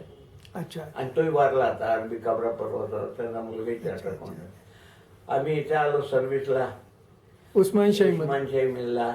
त्याच्यातनं मग सुट्टी घेऊन मी परीक्षा दिली. ते परीक्षेचंही कौतुक करावं लागेल. माझं त्यावेळेला सुलतान बाजारमध्ये मी घर किरायाने ठेवलेलं होतं. आमचं ऑफिस नंतर शिफ्ट झालं. Register office was at Hyderabad पूर्वी. आणि त्यावेळेला मग आम्ही ह्यांचं हे घेतल्यानंतर टेक ओव्हर केल्यानंतर यांनी नांदेडला स्थलांतर केलं. मिल आणि रजिस्टर ऑफिस, हेड ऑफिस वेगळं कशाला एकाच ठिकाणी. अच्छा. मिलचं संबंधित ऑफिस नांदेडला शिफ्ट मिलचं झालं. समज मी रजिस्टर ऑफिस शेअर वगैरे ट्रान्सफर वगैरे सगळं अच्छा. register ही office इंडिव्हिज्युअल आहे. मिल केली ते. हा. आम्हाला सांगण्यात आलं की आमची बायको म्हणाली वर नको, आपण इथेच आहे, तिथं दुसरं काही करू नको म्हणाले. कारण संयुक्त परिवारामध्ये राहायचं मी अडचण तिथे इकडे राहायचं त्याला. आणि पोरं इंग्रजी मध्यम. त्यावेळेला मला एक मुलगा झाला. तर शिक्षण त्यावेळेला इंग्रजी माध्यमात तिथेच. तर नाही मला, मी घर सोडलं नाही मुद्दाम. मी त्यांना सांगितलं, अग्रवाल म्हणून चीफ एग्जीक्यूटिव ऑफिसर आले होते, ते चार्टर अकाउंटंट, ऐसा करो आप 6 महीने के लिए चलो, एक बार काम बता दो और फिर तुम छोड़ दो, कोई बात नहीं. आता 6 महिने काय वर्ष झालं ते त्याच्यातच आम्ही रंगलो. आणि पुढे काय झालं त्याच्यानंतर हे सर्व्हिस करता करता एका दिवशी शंकररावजींनी बोलवलं डाक बंगल्यावर. म्हणले साप बुला रे. म्हणलं, चला काय ते. आम्ही गेलो. म्हणले तुम्हाला निवडणुकीत उभं राहायचं. निवडणुकीत उभं राहायचं म्हणजे काय करायचं. मी म्हणलं मला काहीच माहिती नाही काय करायचं. म्हणलं उभं म्हणजे लोकांकडे जायचं मतं मागायचे. किती आहेत मतावर. म्हणलं मी कधी गेलोच नाही, भानगड नाही, काही नाही, माहीतच नाही मला. नाही तुम्ही त्यावेळेला काय झालं तर आमचे एक समाजाचे वयोवृद्ध माणूस मांगीलालजी जाजू याला उभं केलं होतं. मारवाड गल्ली, सराफा, होळी नगरपालिकेच्या इलेक्शन मधून त्या वॉर्डामध्ये त्या वॉर्डामध्ये उभं केलं. आता त्याच्या समोर ते राधाकिशन अग्रवाल आणि यांची पार्टी सगळी. अच्छा डोईफोडे, समाजवादी राधाकिशन पक्षातर्फे अग्रवाल- नाही समाजवादी नाव नव्हतं त्याला प्रसोप होतं प्रजा समाजवादी नाही, पक्ष. नागरिक आघाडी बोलके हा, बनायचं. नागरिक आघाडी. आघाडी किंवा नागरिक आघाडी म्हणून राधाकिशन अग्रवालने तयार केली आणि सिगरेटा पीत रात्री 1 वाजेपर्यंत बराबर मॅन्युअरिंग केली. आणि तू व्यंकटराव जिथे उभा राहशील तिथे माझा फॉर्म राहील म्हणजे सगळ्या वार्डात त्यांनी फॉर्म भरले. अच्छा, व्यंकटराव तरोडेकर व्यंकटरावला तत्कालीन मारायचं. नगराध्यक्ष होते. त्यानं 12 वर्षापर्यंत होते. शंकरराव नंतर व्यंकटराव तरोडेकरच नगराध्यक्ष होते आणि he was member of parliament that time. दोन्ही पद एकाच वेळी त्यांच्याकडे होती. ते लोक म्हणले कशाला तुम्ही मेंबर ऑफ पार्लमेंट राहा, सोडा ना. ते सोडण्यात गेले होते. तर व्यंकटरावच्या विरोधात मग त्या ह्याच्यात आमचे डोईफोडे ना त्यांच्या विरोधात मग तिथे फॉर्म ठेवला आणि बाकीच्यांनी चौफाळा भागामध्ये त्यांनी चौफाळा. आणि बाकीच्या ठिकाणी इथे आम्ही मांगेलालजीच्या समोर आता मारवाडी समाजाचा माणूस पाहिजे म्हणून त्यांना वाटलं हा तरुण आहे, युवा आहे आणि मागची पृष्ठभूमी आमची सासऱ्याची वडिलाची ही सगळी माहिती त्यांच्या होती. कौटुंबिक स्थिती माहिती हा, होती तुमची. तर त्याने आम्हाला उभं केलं. आम्ही निवडून आलो. आम्ही एक मतदाराकडे गेलो होतो वोट मागायला. देखो भाई मंगला जी भी अपने हैं, आप भी अपने हैं, मेरा वोट आपको, पत्नी का वोट उनको. मला इथं देऊच नका. अशी विभागणी होती. देऊन काय करता. अशा प्रकारे हे झालं आणि मी निवडून आलो. आणि त्याच काळात व्यंकटराव पडले. व्यंकटराव तरोडेकरला सुधाकर डोईफोडेंनी हा मात दिली. दिल्ली में गया गल्ली में हारा. हा, तो टायटल नाराज त्या झाला काळात. त्यावेळेला. सुधाकररावांनी त्यावेळेला जिंकले. मग आता नगराध्यक्ष कोणाला करायचा. यांच्या विश्वासू कोण व्यंकटरावचा त्याला करा. मग प्रभूसिंग चौधरी यांना करण्यात आलं. अच्छा, जास्त शिकलेला थोडा नव्हता पण समाजामध्ये चांगलं त्याचं वजन होतं. त्याला केलं. मग काही दिवसानंतर आमच्याकडे त्यावेळेला विश्वास अविश्वास हे चालत गेलं. नागरिक आघाडी होती त्या. हे काय होतं गुपचूप बसत नव्हता. राधाकिशन अग्रवाल, सुंदरसिंग हुजुरिया, नागापूरकर, कुर्तडीकर तात्या, हे सगळी बिग मंडळी. शंकरराव सरदेशपांडे. हा, शंकरराव सरदेशपांडे, कानोटे. आबा इतके होते की विचारू नका. गंगाराम कानोटे. हा, हे इतके होते. मीटिंगला यायचे तर पुस्तकं घेऊन यायचे एवढे मोठमोठाले. बर, आबा जसं कोर्टमध्ये आपण करतो तसं घेऊन यायचं. राधाकिशन अग्रवाल, कुर्तीकर, हेमराज मोथा. हा? हेमराज मोथा कोण? हेमराज हेमराज काँग्रेस कडून. विरोधीमध्ये नव्हतं. हे अशी तर विरोधी पक्षाची इतकी अभ्यासू मंडळी त्या काळी होती होती आणि सभागृहामध्ये अशा पद्धतीचं चर्चा आणि वातावरण. वातावरण होतं. चांगलं वातावरण होतं. आणि आमची मेजॉरिटी होती काँग्रेसची. पण आमच्यात 2 ग्रुप होते. एक शेषप्पा राठवारने आपलं ग्रुप तयार केलं होतं कारण राधाकृष्ण त्याला उचकायचा. अरे बाबा कावराजी क्यों तुम हो ना, हम साथ देते तुम्हारे को. मेजॉरिटी असली तोडफोड. त्यावेळेला पक्षांतर हे कायदा नव्हता. तुम हमारा साथ देव. मग त्याच्यात गुणाजीराव, चिमणाजीराव आमचे हे लोक होते. काही तिकडे जायचे. एक गायकवाडची बायको होती बा, गायकवाडची आई. पंचनामाकार लक्ष्मण गायकवाड. हा, लक्ष्मणरावची बायको. Team member Vatsalabai Gaikwad. गोडबोले, मोहन गोडबोले, मामा येवले. हे एक एक मंडळी होते. आता ह्यांना काहीतरी प्रलोभन करायचं त्याची त्यावेळेला शारदा टाकीत होती बा हा, खरं. तिथे बसून सगळ्यांना राखेवारांची बसवायचं. शारदा टाकीत. हा तिथे बसवायचं आणि तिथे हे करायचं. मग काय व्हायचं, विश्वास अविश्वास असं करत करत ते प्रभूसिंग गेले, शेषप्पा काही दिवसाकरता ते गेले, आम्ही झालो, आमच्यावर विश्वास अविश्वासही आला आणि पुन्हा विश्वास आला. म्हणजे बरं. हा ही एक भानगड वेगळी. तुम्ही केव्हा नगराध्यक्ष झाला? 69. अच्छा, म्हणजे तुमच्या पूर्वी प्रभूसिंह चौधरी होते? प्रभू माझ्या पूर्वी शंकरराव चव्हाण हे ते पहिले नगराध्यक्ष. त्याच्यानंतर तरोडेकर 11-12 वर्षापर्यंत होता. त्याच्यानंतर प्रभूसिंग चौधरी, त्याच्यानंतर शेषप्पा राखेवार, मग मी. म्हणजे तुम्ही निवडून आलात, त्याच्यानंतर प्रभूसिंह चौधरी, शेषप्पा राखेवार आणि तिसरे तुम्ही हा रामनारायणजी का बरं? हा अशा पद्धतीनं काही मध्यंतरी हेमराज मुता झाला बरं. आणि ते गेल्यानंतर काही दिवस राधाकिशन अग्रवाल झाला बरं. 15-20 दिवसाकरता. त्या म्हणजे- लोकांनी साथ दिली शेषप्पा वगैरे आणि तो झाला. प्रवास झाला. त्याला, म्हणजे इतक्या राजकीय घडामोडी त्या काळात झाल्या. कारण ते काय होतं, विरोधी पक्ष इतका मजबूत होता आणि आमचे मेंबर सगळे त्यांच्या भूलथापाला बळी पडत होते. पक्षांतर बंदी नव्हती, त्यामुळे हे सगळं चालत होतं.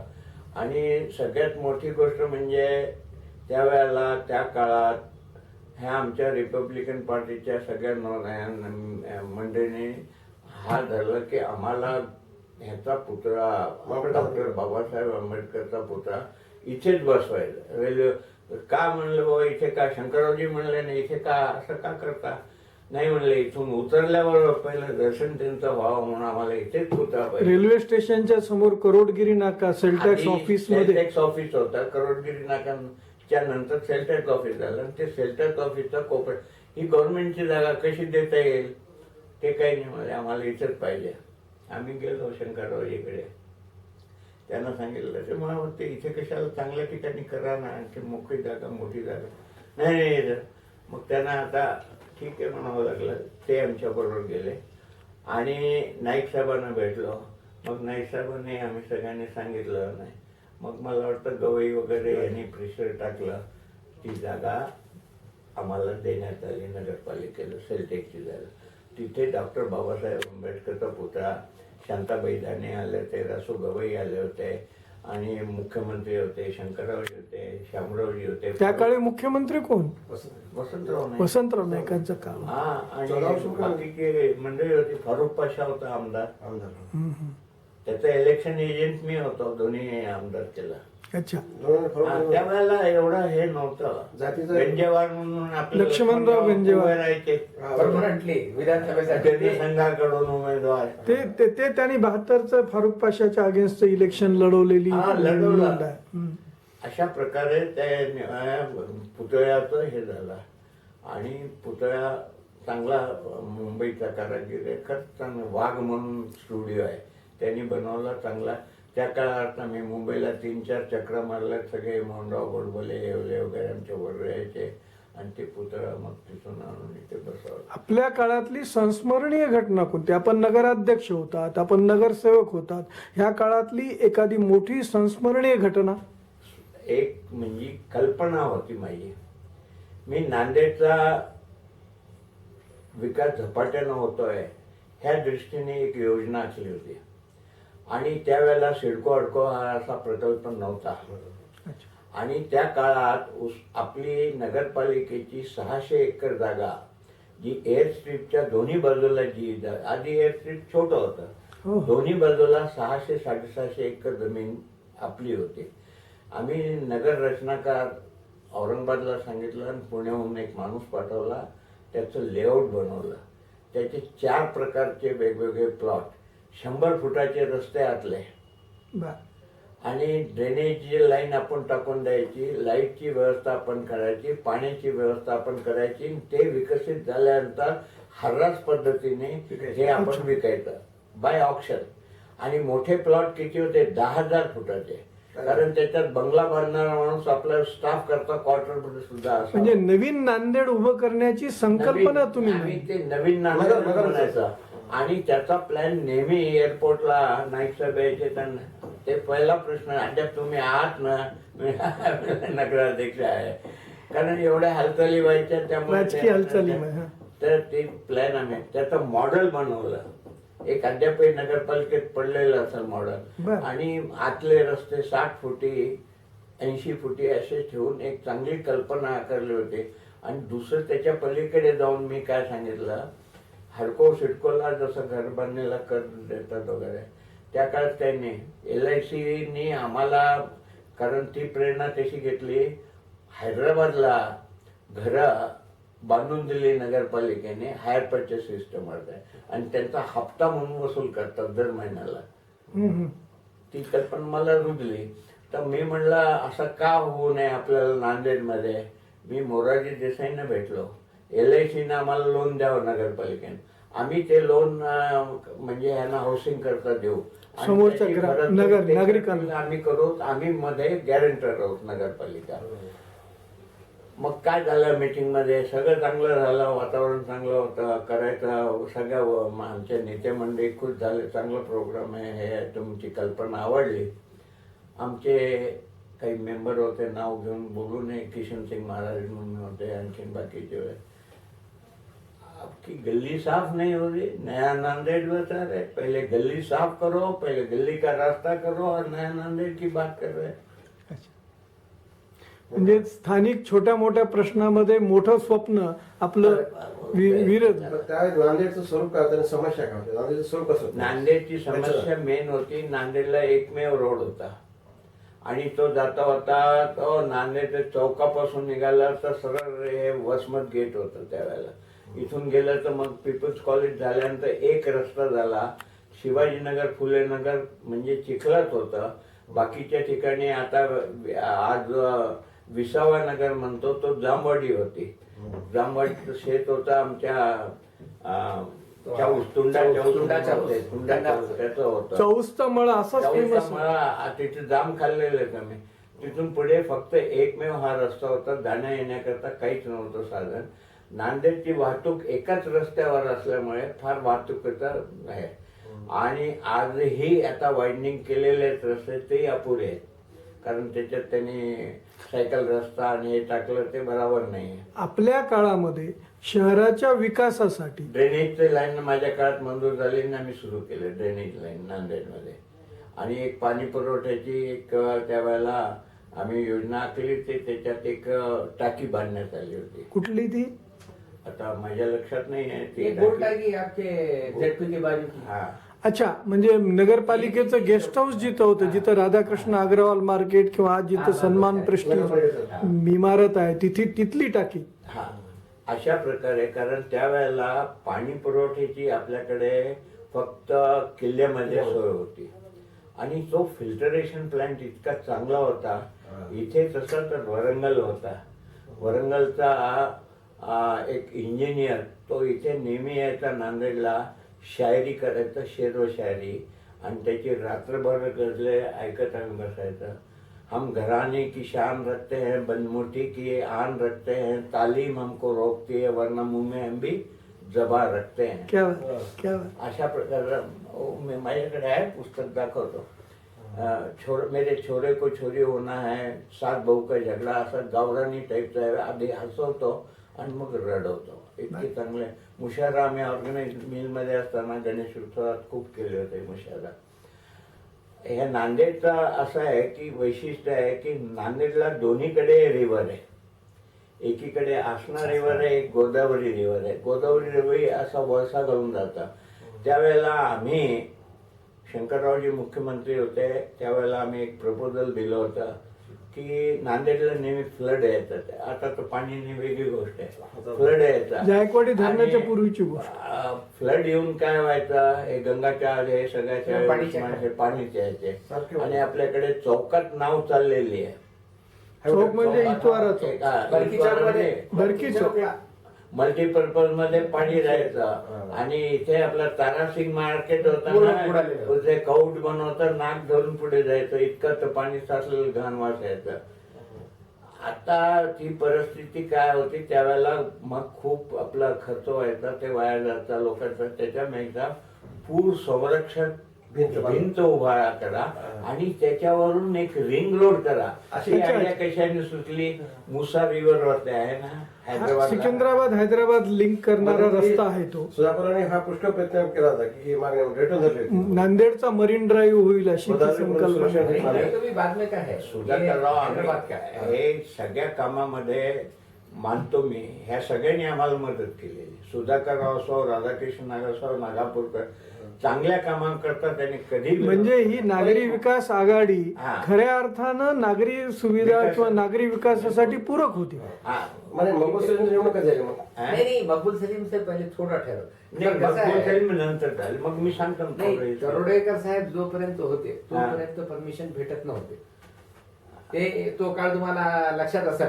ज्यावेळी तुमचे प्रभूसिंग चौधरी आले त्यावेळी त्यांनी फटाफट सगळे रिलीज खरंय, केले. खरंय. हा इतिहास आहे. आहे. आणि असं म्हटलं जातं की त्याच्यानंतरच रॅपिडली ग्रोथ झाला. Growth झाली. आणि त्याच्यानंतर ते सोमेशचे भांडणं ते सगळं 50 प्रकार आहेत. नाही, ती मला जी ती कल्पना का आवडली हम्म. त्याचं एक मी सांगतो. संशोधन. नवीन नांदेडचा इथे काही मंडळी 2-3 जणच होते.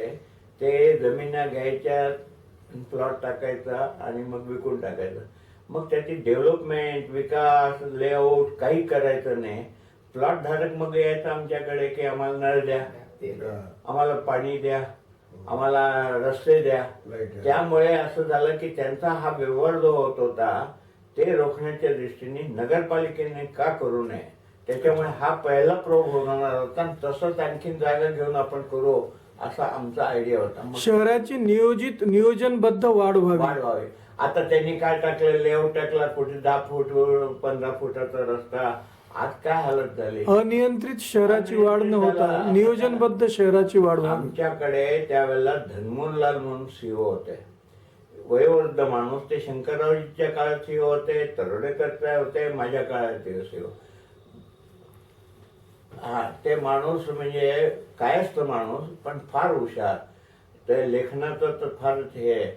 ते म्हणायचा, आता आम्ही नगराध्यक्ष जरी झालो त्यावेळेला वय लहानच होता. बाबू कुछ भी बोलना रहा तो 4 आदमी के सामने नहीं है. आप मेरे पास आओ, मुझे बुला लो, मैं आपसे बात करूंगा. 4 आदमी के सामने एक दूसरे का सम्मान रखना चाहिए. त्यांनी शिकवून दिली. आणि इतका शंकररावजीच्या काळापासून होता. आता ते काळाला शंकरराव सरदेशपांडे देशपांडे इथून निवडून आले मिलगेट सोमेश कॉलनीमधून, मिल एरियामधून. पाण्याचं पाईपलाईन द्या. त्यांनी लिहिलंय की पाईपलाईन देता येत नाही, याचा विकास आराखड्यामध्ये समावेश नाही. त्याच्यातले पैसे भरले नाही. त्यांनी आपली नोट दिली. आता काय करा. मग साहेबाला म्हणलं हा पाणी प्रश्न आहे.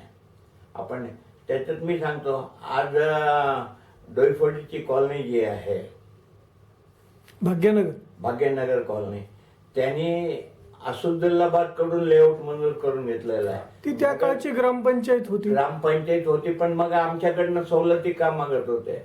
अच्छा, नागरी सुविधांसाठी शहरावरती भार करून घेतला, ग्रामपंचायत करून केलं आणि मग नळ द्या, पाईपलाईन टाका म्हणून आमच्या पाठीमागे लागले. अच्छा, आता आली त्याच्यात ते ठेवूया. पण ते काय आहे, आता माणसं आपले वोटर आपले, आणि पाण्याचा प्रश्न असा आहे की आपण नाही करू म्हणता येत. शकत नाही.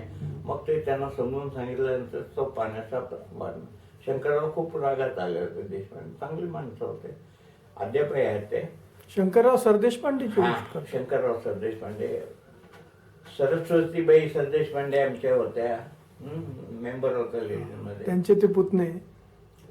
तर अशा पद्धतीने नांदेडची म्हणजे काय एकाच ह्याच्यात पट्ट्यावर अशी वाढत गेलेली आहे. आणि आमचं आजही शहराचा तोच मध्यवर्ती रस्ता आहे. तेच सांगतो. बहुतांशी रहदारी त्याच रस्त्यावरती आहे. बाजारपेठ त्याच्याच दिवार जी आहे अशी गोल फिरते, अशी इकडे जाते आणि तिकडून आसना नदी. आपला जो प्रयत्न होता की विमानतळावरती त्या टेकडीवरती शहराची वसाहत वाढावी, आणि तो ती- कदाचित भविष्यामध्ये शहर विस्तारण्याच्या दृष्टीने ते अधिक एक चांगला होता. झाला असता. ते एक होता. आणि दुसरा आहे, नगरपालिकेला रेव्हेन्यू मिळाला असता, एवढा पैसा मिळाला असता त्या काळात. अच्छा, नगर वसवणी करून त्याच्यातनं मूलभूत आज ती सोयीतनं काय पैसा झाली? मिळाला असता. ते जागा काय झाली, नगरपालिकेने खैरात म्हणून सगळ्याला वाढून टाकले. अच्छा. कित्येक सोसायट्यांना दिलं, कोणाला दिलं, बाकीच्यांना दिलंय. सगळी ती जागा विमानतळ आणि अन्य विस्तारासाठी गेली. विस्तारासाठी म्हणजे अनेक सोसायट्या झाल्या, बाकीच्या यशवंत झाल्या, कॉलेज को दिए. स्वातंत्र्य सैनिक सोसायटी आहे, हाँ, ही आहे, यशवंत कॉलेज को ती नाही. यशवंत कॉलेज को है नगर पालिका यशवंत कॉलेज, सायन्स कॉलेज, औद्योगिक वसाहत तीन वेगळ्या अगोदरच्या आहेत. ते आमच्या पूर्वी. त्याच्यानंतर ही विमानतळाचा भागाचा विकास आला. आमच्या पूर्वीच्या आहेत. ह्यांना त्या दिलेली सोसायट्या फार जागा जी पूर्वीच्या आहे, म्हणजे सायन्स कॉलेज आणि पीपल्स कॉलेज People's, दिली, त्याच्यानंतर यशवंत कॉलेजला दिली आणि अशा जागा औद्योगिक वसाहत, सहकारी औद्योगिक वसाहत तशी त्याच्यानंतर आमच्या साहेबराव बापूला दिली, ज्याला शंकररावजीने खूप विरोध केला.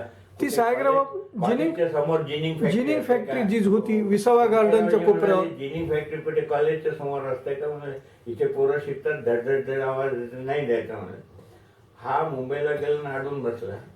आम्हाला ताबडतोब बोलवलं, मुंबईला बोलवलं साहेबांनी. मी आणि जालनेकर गाडी घेऊन गेलो होतो. जालनेकर आणि मी इथून गाडी घेऊन गेलो. जालनेकर कोणते? रंगनाथराव, मधुकरराव. मधुकरराव रंगनाथराव कधीच नव्हते याच्यात. नाही, आम्ही रंगनाथराव नव्हते. He was king maker. हा, रंगनाथरावाचा संदर्भ येतो, ते त्यातले घडवणारे.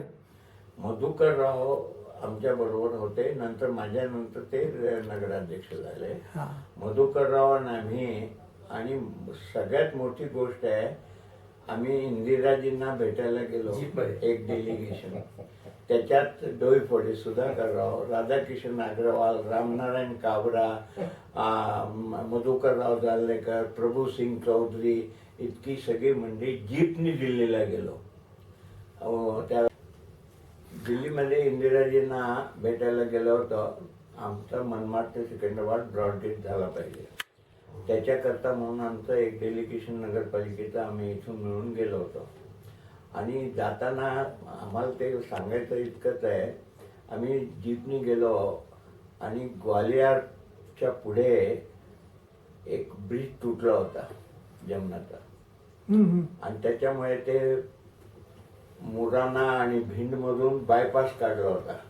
अच्छा, तो चंबळ घाटीतनं. चंबल घाटीतनं, आणि तिथून एक मिलिटरीने ब्रिज बनवला आणि तिथून मग आग्र्याला घेऊन जायचं. तात्पुरती वाहतूक त्या मार्गे त्यांनी रहदारी वळवली. ज्या डब्यात आम्ही जेवण केलं, शिकाचा डबा होता, ते मला रात में इधर से कोई नहीं जाता, आपण आराम करो, सवेरे जाओ.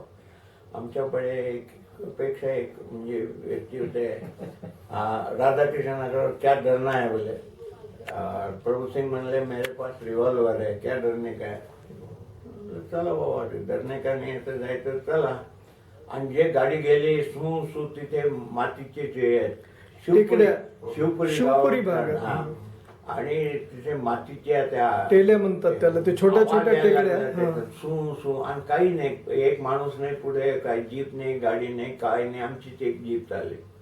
आता मात्र थोड्या वेळानंतर सगळ्यांना सुटलं, घाबरून गेले. एका घराजवळ आम्ही थांबवलं, तिथे रस्त्यात. घराजवळ थांबल्यानंतर तिथे दिवा जवळ लागला होता. त्याला आम्ही आवाज दिला, बाबा आगे जा सकते क्या, क्या है कैसे. मेरे बाप को उठा के लेके भागो बोले, कोण आहे तुम. आता त्याच्यानंतर सगळ्यांची म्हणजे दरोडेकराची दहशत होती तिथे. तो एरिया त्यांचा चंबळ घाटी त्याच्यासाठी. आणि पुढे आता मागे जाता येत नाही. पुढे जर गेलं तर भीती वाटायला लागली, मागे कसं जात आता, कारण तिकडे ती पोझिशन. तिथून कशी तरी मग सत्यनारायण धूते होता पीए. पुढे गेल्यानंतर सकाळी उजाडलं, त्या ब्रिज जवळ पोहोचलो तर ते मिलिटरीवाले होते तिथे. आम्हाला म्हणले, कहाँ से आए, क्यों आए, क्या है, रात में कैसे आए, यहाँ 2 गाड़ियाँ हैं, यहाँ पहले अगवा की है, बसेस, मिनी बसेस, तुम किधर से आए. हम मिलने को जा रहे दिल्ली. तो एक कोसा रात के टाइम में आते क्या, दे धाऱ्यावर घेतलं. मग आम्ही म्हणलं सत्यनारायणला ते दाखव लेटर, प्राईम मिनिस्टर कार्यालयात दिलेले. ते दाखवल्यानंतर बिचाऱ्यांनी सगळ्या मिलिटरीवाल्यांनी चहा पाजवला. आप आगे सुखरूप एक भगवान की दया है, नहीं तो यहाँ रात में कोई नहीं आता. ही केव्हाची घटना साधारणतः? हा साधारण 72-73 ची गोष्ट. म्हणजे तेव्हापासून नांदेडच्या ब्रॉडगेजचा प्रश्न, जनसामान्याचा प्रश्न सारखा मांडला. पुढे आहे का. आणि मुंबईहून शंकरराव चव्हाण आले, गोरा म्हैसेकर आले, फारुख पाशा आले, त्याच्यानंतर शामरावजी कदम आले, हे सगळी मंडळी मुंबईहून आली आणि व्यंकटराव तोरडेकरचे इथे थांबलो होतो, तर त्यावेळेला खासदार होते. गंमत अशी की त्यावेळेला सतरंजी गार्डनमध्ये टाकायची, तिथे एक एक ग्रुप बसवायचा आणि तिथे प्राईम मिनिस्टर हिरवळीवर भेटायला यायचे. आम्ही तुम्ही उठायचं नाही, बसून राहा म्हणायचे आणि ते येऊन उभे राहायचे आणि काही तर बोलायचं. मग सगळ्याचा परिचय केला आहे. शंकरराव चव्हाण हे आप खासदार है व्यंकटराव दोनदा बोलले. मग त्या ह्याच्यावर तर शामरावजींनी त्याची काय किल्ली उडवली देव जाणे. आप खासदार आहे, थम्पिंग मेजॉरिटी कोण लक्ष देत. व्यंकटराव तोरडेकर खासदार असतानाची घटना. तर मग ते आम्ही निवेदन दिलं, ठीक आहे म्हणाले. मग बीडला आले होते तेव्हा त्यांनी डिक्लेअर केलं आणि त्याच्यानंतर 8 ते 10 वर्षानंतर कुठे योग आला, हळूहळू टप्प्याटप्प्याने सुरू झालं. आधी ते तर जॉर्ज फर्नांडिस रेल्वे मंत्री असताना ह्या कामाची सुरुवात झाली. नाही, जॉर्ज फर्नांडिस यांनी तिकडच्या कामाकरता मंजुरी दिली. मधुदंडवतेने कोकण रेल्वेची सुरुवात केली. मधुदंडवतीने लिहिले. जॉर्ज फर्नांडिस वगैरेचा काही संबंध गणिखान चौधरीने गणिखान इंदिरा गांधीने घोषणा केली होती. इंदिरा गांधींनी घोषणा केली, त्याच्यानंतर आम्ही पाठपुरावा केला, पण ते काम रखडलं गेलं. निधी अभावी निधी दिला गेला नाही म्हणून टप्प्याटप्प्याने सुरू झाला. आधी औरंगाबाद पर्यंत झाला, तिथून पुढे पूर्णापर्यंत झाला, इथून मुदखेड पर्यंत झाला, मुदखेडून निजामाबाद आणि मग कसं फार टप्प्याटप्प्याने ते बघायला झालं. आता पूर्ण कसं तरी दरम्यान आपण उस्मानशाही मिलमध्ये सर्व्हिसला होतात, नोकरीसाठी होतात. त्या काळच्या उस्मानशाही मिलची स्थिती, त्या काळची उस्मानशाही मिलची भरभराट आणि त्यांनी शहराच्या औद्योगिकरण व्यापारीकरणावर असलेला प्रभाव, हा स्थित्यंतरानंतर किंवा त्या काळामध्ये नेमकी ती मिल महाराष्ट्र राज्य वस्त्रोद्योग महामंडळाकडे हस्तांतरित झाली. हा इतिहास उस्मानशाहीचा असा आहे. करीमभाई इब्राहिमभाई म्हणून मुंबईचे होते. त्यांना निजामाने बोलवून ही मिल इथे टाकायला लागली उस्मानशाही, आणि आजमशाही मिल म्हणून वरंगलला टाकायला लावली. करीमभाई इब्राहिमभाई म्हणून एक खोजा होते, फार मोठे माणूस होते. आता त्यांनी कशी मशिनरी आणली असेल, काय असेल ही कल्पनाच केली. त्यावेळेला रेल्वे सुद्धा नव्हती. अशा काळात त्यांनी ही रेल्वे आली होती म्हणतात. रेल्वे होती. रेल्वे होती कारण 1925 मध्ये मिलची स्थापना सांगतात. त्याच्या पूर्वी रेल्वे आलेली आहे. 1905 आहे रेल्वे. निजाम स्टेटची रेल्वे निजाम स्टेटची रेल्वे 1905 मनमाड पर्यंत त्यांनी पण एवढ्या मोठ्या मशिनरी आणल्या. आणि त्याच्यानंतर काय झालं, इथे आधी करीमभाई इब्राहिमभाई होते. त्याच्यानंतर त्यांनी आपले शेअर निजामाला विकले. निजामाचं एक ट्रस्ट होता, चॅरिटेबल ट्रस्ट म्हणून काहीतरी. त्या ट्रस्टच्या खात्यात ते सगळे शेअर्स गेले आणि मग इथे त्यांचे माणसं काम बघायला लागलं. आणि औद्योगिकीकरण म्हणजे त्यावेळेला कापड विणण्याकरता काहीच मोजक्या मिल होत्या. पण हळूहळू काय झालं, जसा इचलकरंजीमध्ये युनिट वेगवेगळे आहेत, तिथे पॉवरलूम्स वेगळे, डायइंग अँड ब्लिचिंग वेगळं आणि प्रोसेसिंग करणारं ते वेगळं. उस्मानशाही एक कंपोजिट युनिट होतं. कापूस खरेदीतून ते सांगतो, कंपोजिट युनिटला टॅक्स खूप लागतं आणि ह्यांना टॅक्स कमी पडतं. ते कॉम्पिटिशन मध्ये टिकत नाही. अच्छा, त्यामुळे डबगाईला आले. मग प्रायव्हेट सेक्टर झाल्यानंतर त्यांनी आपलं स्वतःचा स्वार्थ बघितला. त्याला रिनोव्हेशन करता पैसा ठेवावा वगैरे त्याच्यावर ते काही लक्ष दिलं नाही. आधी मुंदडाने घेतली, मुंदड्यानंतर आमचे डागा आले. त्यांचेच प्रतिनिधी म्हणून डागा आले ना. डागा नंतर आले. मुंदडांच्याच मालकी काळामध्ये डागा इथं त्यांनी विकली. डागा परिवाराला विकली. त्यावेळेला डागा परिवाराने ही घेतली. विकली म्हणजे काय, शेअर हस्तांतरित झाले. तर त्यांनी जास्त मेजॉरिटी शेअर हरिदास मुंडाकडून डागा परिवाराने घेतले. खुशाल त्यांचे डागा म्हणून होते, त्यांना त्यांची मिल आधी नागपूरला होती, कपड्याचीच मिल होती. ते काहीतरी ह्याच्यावर ते प्रॉव्हिडंट फंडाच्या काहीतरी ह्याच्या मामल्यात त्यांना जेलही झाली होती. भरला गेलं नाही, सेक्रेटरी वगैरे नाही. पण हे त्याचे चेअरमॅन नसल्यामुळे त्यांना ओपन जेलमध्ये जे इथे ठेवलं होतं राजस्थानमध्ये. हा. तर त्याच वेळेला त्या काळात ही आपला कार्यकाळ मिल मधला कुठला, त्या काळी कोण होतं?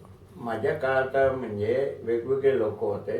एक आमचे जेव्हा हरिदास मुंदडांनी घेतली होती तेव्हा आमच्याकडे इथे अग्रवाल म्हणून एक चार्टर्ड अकाउंटंट होते. ते कलकत्त्यात होतं. कमर्शियल कॉर्पोरेशन म्हणून त्यांचं एक नाव होतं. ती कंपनीकडून सगळे पैसे येतात. त्या काळात 50 लाख 60 लाख नगदी जमा केले होते त्यांनी. आपला कार्यकाळ मिल मधला किती वर्षाचा? 10 वर्षाचा. पण ते 10 वर्षात मी 5-6 वर्षात होतो. नगराध्यक्ष झाल्यानंतर फुकटचा पगार घेत होतो. म्हणजे आज म्हणायला काही हरकत अच्छा. नाही. विजयकुमार मुंदडा, कलकत्त्याचे विजयकुमार मुंदडा, ज्यांच्या अगेन्स्ट मध्ये 1971 मिल बंद असल्यामुळे कामगारांनी त्यांच्या अगेन्स्ट मध्ये हायकोर्टात केस केली. त्यांच्यावरच्या अनेक केसेस आहेत. नाही, उस्मानशाही मिलच्या संबंधामध्ये 14 महिन्याचा संप झाला आणि त्यांनी मिल बंद केली आर्थिक नुकसानीमुळे. आणि त्या काळात कामगार प्रतिनिधी म्हणून शिवानंद रायगावकरांनी हायकोर्टामध्ये केस केली आणि तिथून महाराष्ट्र राज्य वस्त्रोद्योग महामंडळाकडे ती मिल हस्तांतरित. गेलो होतो. अच्छा. त्याच्या पूर्वी गेलेलो आहे. त्यामुळे त्यांचे काय काय नंतर हालचाली मला माहित नाही. डागा परिवाराने जेव्हा सोडली तेव्हा मी इथे, कारण त्यावेळेला मी इथे नगराध्यक्ष झालो होतो. अच्छा. नगराध्यक्ष झालो. आपला नगराध्यक्षाचा कार्यकाळ वर्ष 69, 70, 71. अच्छा. त्यामुळे मी मग नोकरी सोडली अच्छा. आणि मग चार्टर्ड अकाउंटंटची प्रॅक्टिस सुरू केली. अच्छा, खाजगी प्रॅक्टिस आपण सुरुवात केली. मी नोकरी सोडून येतात तेव्हा एक काँग्रेसच्या काळामध्ये किंवा काँग्रेस पक्षाशी आपण खूप काळ संबंधित राहिलेले आहेत. नगरपालिकेमध्ये असोत किंवा नंतर शंकररावचे सहकारी म्हणून असोत. आणि नंतरच्या काळामध्ये आपण काँग्रेस पक्षातर्फे एकदा आमदारकीची निवडणूक लढवलेली आहे. तो कार्यकाळ कुठला? असं आहे, त्या काळच वेगळा होता. त्या काळात एक दुसऱ्याचा मान सन्मानही होता. मग तो विरोधी पक्ष असो की कशा, वैचारिक मतभेद प्रत्येकाला असतात. वैचारिक मतभेद करायला काही हरकत नाही. पण आता हे असं झालं, द्वेष झाला, ईर्ष्या झाली आणि त्याच्यामुळे आता पतन झालं आहे सगळ्या गोष्टीचं. मला काळ तो आठवतो जेव्हा शंकररावजी हे मिनिस्टर झाले पहिल्यांदा. मी हैदराबादला होतो त्यावेळेला, ते करत होतो. 1956ची गोष्ट. 56ला मी हैदराबादलाच होतो त्यावेळेला. मला माझ्या सासरे आले, असे शंकररावजी मंत्री झाले म्हणे. मला ठीक आहे, नाही तार पाठवा. बरं ठीक आहे, तार पाठवून दिली होती. मला आठवतं 56चा. त्याच्यानंतर शंकररावजीचा काळ फार चांगल्या पद्धतीने गेला.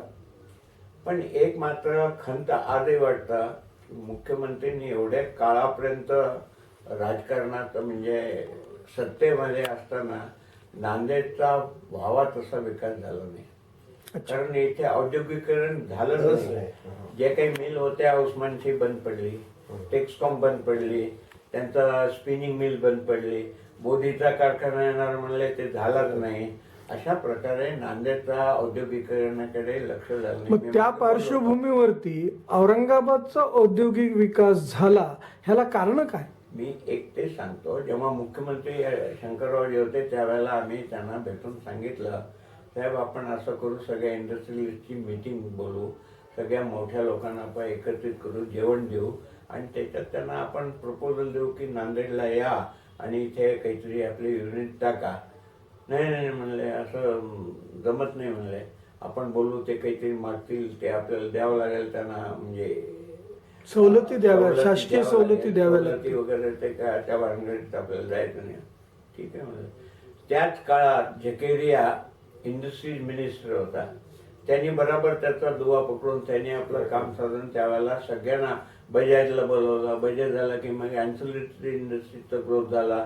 मग हळूहळू इंडस्ट्री वाढत गेली. बजाज आणि गरवारे त्या काळी मोठ्या इंडस्ट्रीज औरंगाबाद मध्ये आल्या आणि त्याच्यामुळे काय झालं, छोटे युनिट त्या आले नाही. त्यांना पुरवठादाराची एक चैन तयार झाली. तुमच्या विधानसभेच्या शंकरराव असं वक्तव्य केलं होतं की तुम्हाला अर्थमंत्री करतो. ते आता नंतरचं काय आहे, ते आमदारकीचं काय आहे.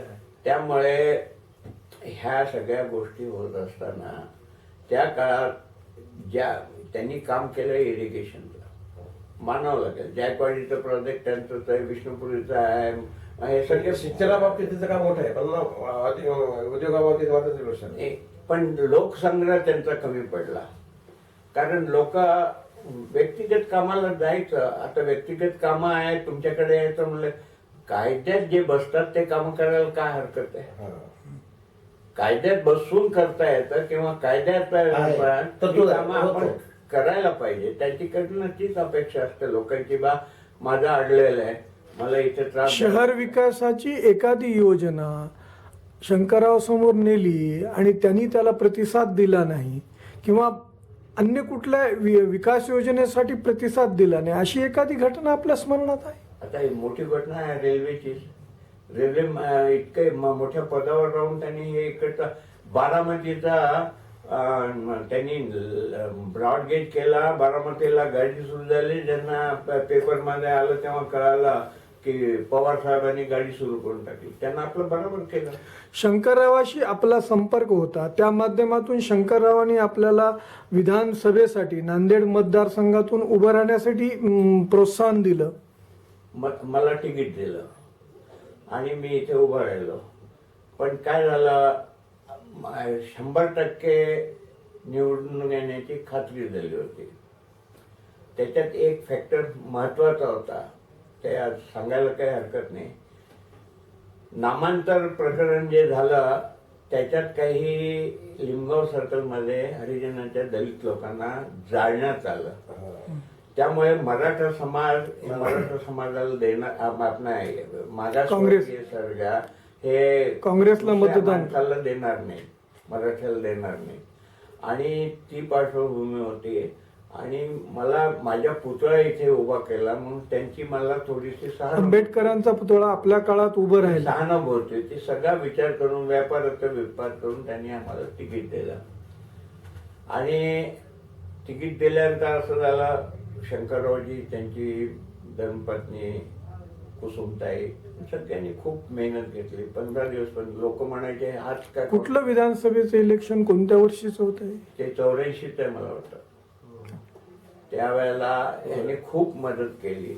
आम्ही फिरलोय आणि 100% निवडून यायची खात्री. पण नंतर लक्षात येईल शरद पवारांनी काय खेळ खेळली. माई आंबेडकरला इथे बोलवलं आणि इथे त्यांना बसवलं 15 दिवस पर्यंत. आणि त्यांनी शपथा दिल्या सगळ्या. माझ्याकडे 2-3 कर्मचारी माझ्या ऑफिसमध्ये काम करणारे, बालाजीची सुद्धा पूजा तेच करत होते. त्यांना सांगितलं, मी म्हणलं बा काय परिस्थिती, आमची मतं तुम्हाला मिळणार नाही साहेब, एकही मत नाही. सगळ्यांनी आम्हाला शपथा दिलेल्या आहेत आणि माझं मी देईन, पण माझ्या बहिणीचं, भावाचं, वडिलाचं, आईचं काही मिळणार नाही. मला असं कसं झालं? नाही म्हणजे त्यांनी सांगितलं आपण निवडून येऊ न येऊ आपली शक्ती दाखवायची. आणि आपल्या प्रधान म्हणून कोणी पुण्याच्या माणसाला इथे आणून उभं केलं. म्हणजे सतीश प्रधान शूड पॉलिटिक्स ह्यालाच म्हणतात. आणि त्याच्यानंतर त्या माणसाला सगळी मदत केली, प्रधानला, शरद पवारांनी. आणि कमल किशोर त्याच्या आधी हारले होते, मेंबर ऑफ पार्लमेंट तो उभे होते, पडले. शंकररावजी निवडून आले. त्यांना तिकीट देणार नाही असं वाटलं होतं, पण त्यानं दिलं.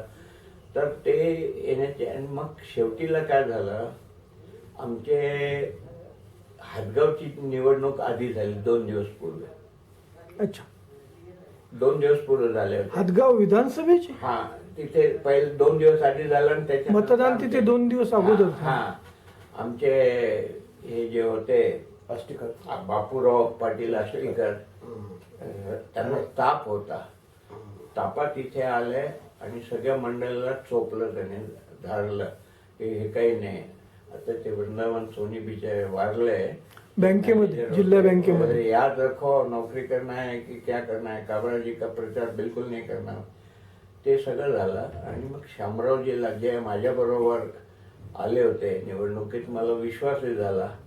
मग ते काय झालं, कमलबाबूची आई गेली आणि हे गेले बाई, हे काय लावलं नाही, आपला पोरगा सोडून तुम्ही काबरा करायला लागलं, काय कामाचं म्हणे, आपला पोरगा आहे ना म्हणे. ती शेवटी शामरावजींनी पलटी खाल्ली. सांगायला काय हरकत नाही, आखरी क्षणी शामरावजींनी पलटी. ती गोष्ट मला आधीच सांगितली होती साहेबांनी. शंकररावजीने. मी लिमगाव सर्कलला प्रचाराला यांना घेत नव्हतो बरोबर. ते 2दा-3दा फोन आले, रायसाहेबाचा फोन आला, जैन राम गुत्तेदार होते, राय "अब आने को गुत्तेदार, तैयार है, उनका वहां पर एरिया है, उनको साथ नहीं ले जा रहे." आम्ही अँबेसडर मध्ये इकडे शंकरराव, मध्ये काबरा आणि इकडे श्यामराव एक दुसऱ्याला बोलणं झाले. कोणते का बरं? रामनारायण तुम्ही स्वतः उमेदवार मध्ये? हा, आणि एक दुसऱ्याला बोलणं झाले. माझी पंचायत व्हायला शामराव बोलणार, शंकरराव बोलणार. शामरावजीला नाराज करावं तर लिंगाव सर्कल साहेब म्हणतात ते घेऊ नका तुम्ही. साहेब स्पष्ट भूमिका होती, घेऊ नका. तुम्ही शामरावजीला या प्रचारात सोबत घेऊ नका असं त्यांचं स्पष्ट मत होतं. मत होतं त्यावेळेला. पण आम्ही आमचा प्रेमाचे संबंध म्हणा, काही म्हणा, आम्ही म्हणाला नाही घ्यायचं. मग ठीक आहे, तुम्हाला वाटेल ते करा. शंकररावजींनी स्पष्ट, कारण त्यांचा विरोध केला होता शंभरावजींनी त्या निवडणुकीत. आपल्याला आठवतं शंकरराव, केशवराव धोंडगे आणि शंकररावांची निवडणूक लोकसभेची झाली. सांगितलं की नाही निवडणार. जनता पक्षाच्या काळातली ती निवडणूक, शंकरराव इमर्जन्सीच्या नंतर. सगळ्या विरोधी पक्षाने धोंडगेला उभा केलं होतं मुद्दाम. आम्हाला ज्या वेळेला शामरावजींनी चला म्हणले, मी म्हणलो "हो, आम्ही येत नाही आता, आम्ही तुम्ही करा, तुम्हाला काय प्रेशर करायचं धोंडगेचा, आम्ही आपलं."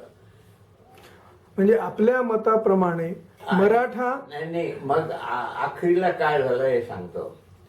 त्याच्यामुळे जास्त वाईट परिणाम झाला. हे जाहीर सभेत काय सांगितलं, शंकररावजीला आम्ही निवडणूक झाली, आम्ही गेलो दिल्लीला. काय झालं म्हणजे येतो घरी जेवायला. आम्हाला जेवायला बोलवलं. आम्ही बाईसाहेब आणि शंकररावजी 3 जण टेबलावरती जेवण करतात. काय झालं म्हणे, असं कसं उलट रिझल्ट कळलं. एवढं मला आपल्यामुळे पडलो. त्यांचा घास असं तोंडात असंच राहिलं, रागात बघलं. म्हणजे साहेब त्याचा अर्थ असा आहे की जाहीर सभेत आपण सांगितलं की कमल किशोर कदम हे इंजिनियर आहेत, तर काबराजी चार्टर्ड अकाउंटंट आहेत. आतापर्यंत व्यापाराचे हिशोब तपासत होते, आता महाराष्ट्र शासनाचे हिशोब तपासतील. त्याचा अर्थाचा अनर्थ केला. आता हे मिनिस्टर करतात की सगळी जी गुत्तेदार मंडळी होती मराठाची ती एकदम एका रात्रीत पलटली, सगळा गोंधळ घालला. गाडीपर्यंत सभा. आता ही कल्पना आम्हाला माहितच नाही की बा असं झालं. त्या सगळ्याला नव्हतं गाडीपर्यंत सभा झाली. म्हणजे आपल्या मताप्रमाणे मराठा महाराष्ट्रात नामांतर चळवळीमुळे दलित ही काँग्रेसच्या विरोधी गेली आणि शंकररावच्या विरोधी शामराव कदमांनी भूमिका घेतल्यामुळे त्याचा फटका आपल्याला बसला. त्याचा फटका बसला. आणि ही जी शेवटच्या क्षणी त्यांनी स्पष्ट सांगितलं मी थोडं करणार होतो म्हणे. मी म्हणलं मलाही माहित होतं तुम्ही करणार नाही, अर्थमंत्री वगैरे काही होणार नाही, पण लोकांची समज झाली त्याला मी काय करावं. त्यावेळेला ह्या वेळेला एकही अशी गोष्ट झाली की ते वाऱ्यासारखं फिरलं आणि त्याचा दुष्परिणाम होतो. मी त्यांना स्पष्ट सांगितलं. त्याच्यामुळे म्हणजे निवडणुकीतल्या नियोजनामध्ये कमी पडलात आपण? नियोजनामध्ये आम्ही कुठेच कमी पडलो नाही. चांगल्या प्रकारे नियोजन झालं. खूप लोकांनी आमची साथ दिली. पण ही एक तर तात्विक मांडणीमध्ये आपण कमी पडलो. खेळलेली पवार साहेबांची खेळी खेळलेली ती आमच्या लक्षात आलं नाही. ती हरिजनांना काय होतं, ते आलं तर काय होतं, प्रधान पुण्याचा माणूस काय घेणार होत असं वाटतं. माहित आहे आंबेडकरांना इथं बसवलं आणि दलितांची मतं, परंपरागत काँग्रेसची मतं काँग्रेसच्या विरोधी केली. स्वतःची हातीवर टाका, काय होईल ते होईल, आपला माणूस येणार नाही, आपलं शक्ती प्रदर्शन करा असं शब्दात दिले. आणि त्याच्यानंतर काय झालं, मी ऐकलंय की त्यांच्या काहीतरी प्रॉपर्टीचा पुण्यामध्ये त्यांना फ्लॅट वगैरे दिले. पण सर त्यावेळच्या अनालिसिस मध्ये एक असंही आलं होतं की सरदारजी आणि लाला लोकांनी ऐन वेळेला तुम्हाला डिच करून, कारण तुमचा डिफरन्स फार कमी होता, 1600 मतांनी आणलं. तर ते ऐकून घ्या. लाला लोकांचं काय झालं होतं, 2 गोष्टी आणखीन त्याच्यात फॅक्टर आहेत.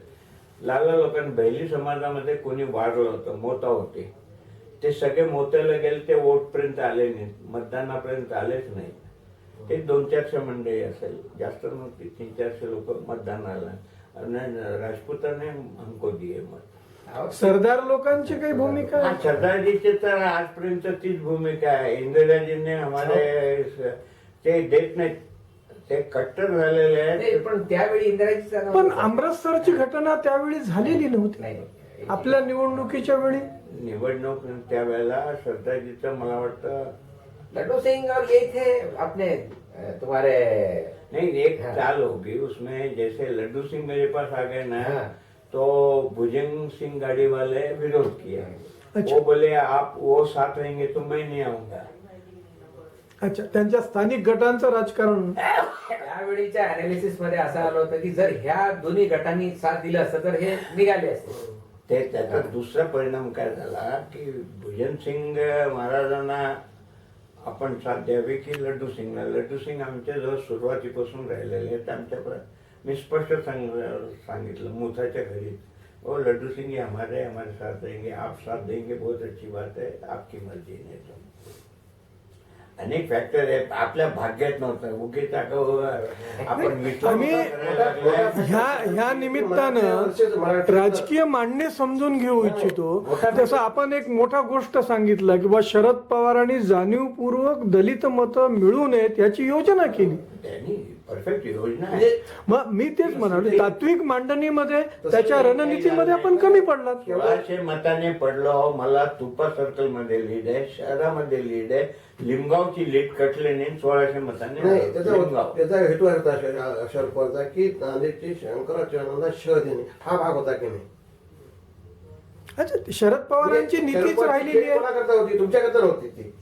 ते माझ्याकरता म्हणून नाही, शंकराचार्य शह देण्यासाठी ते खेळ खेळले. मान्य, शंकररावाचे पुरस्कृत आपण होतात. मला दुःख या गोष्टीचं वाटतं की शंकररावजींनी मला तिकीट दिलं, उभं केलं, 1600 मताने हारलो.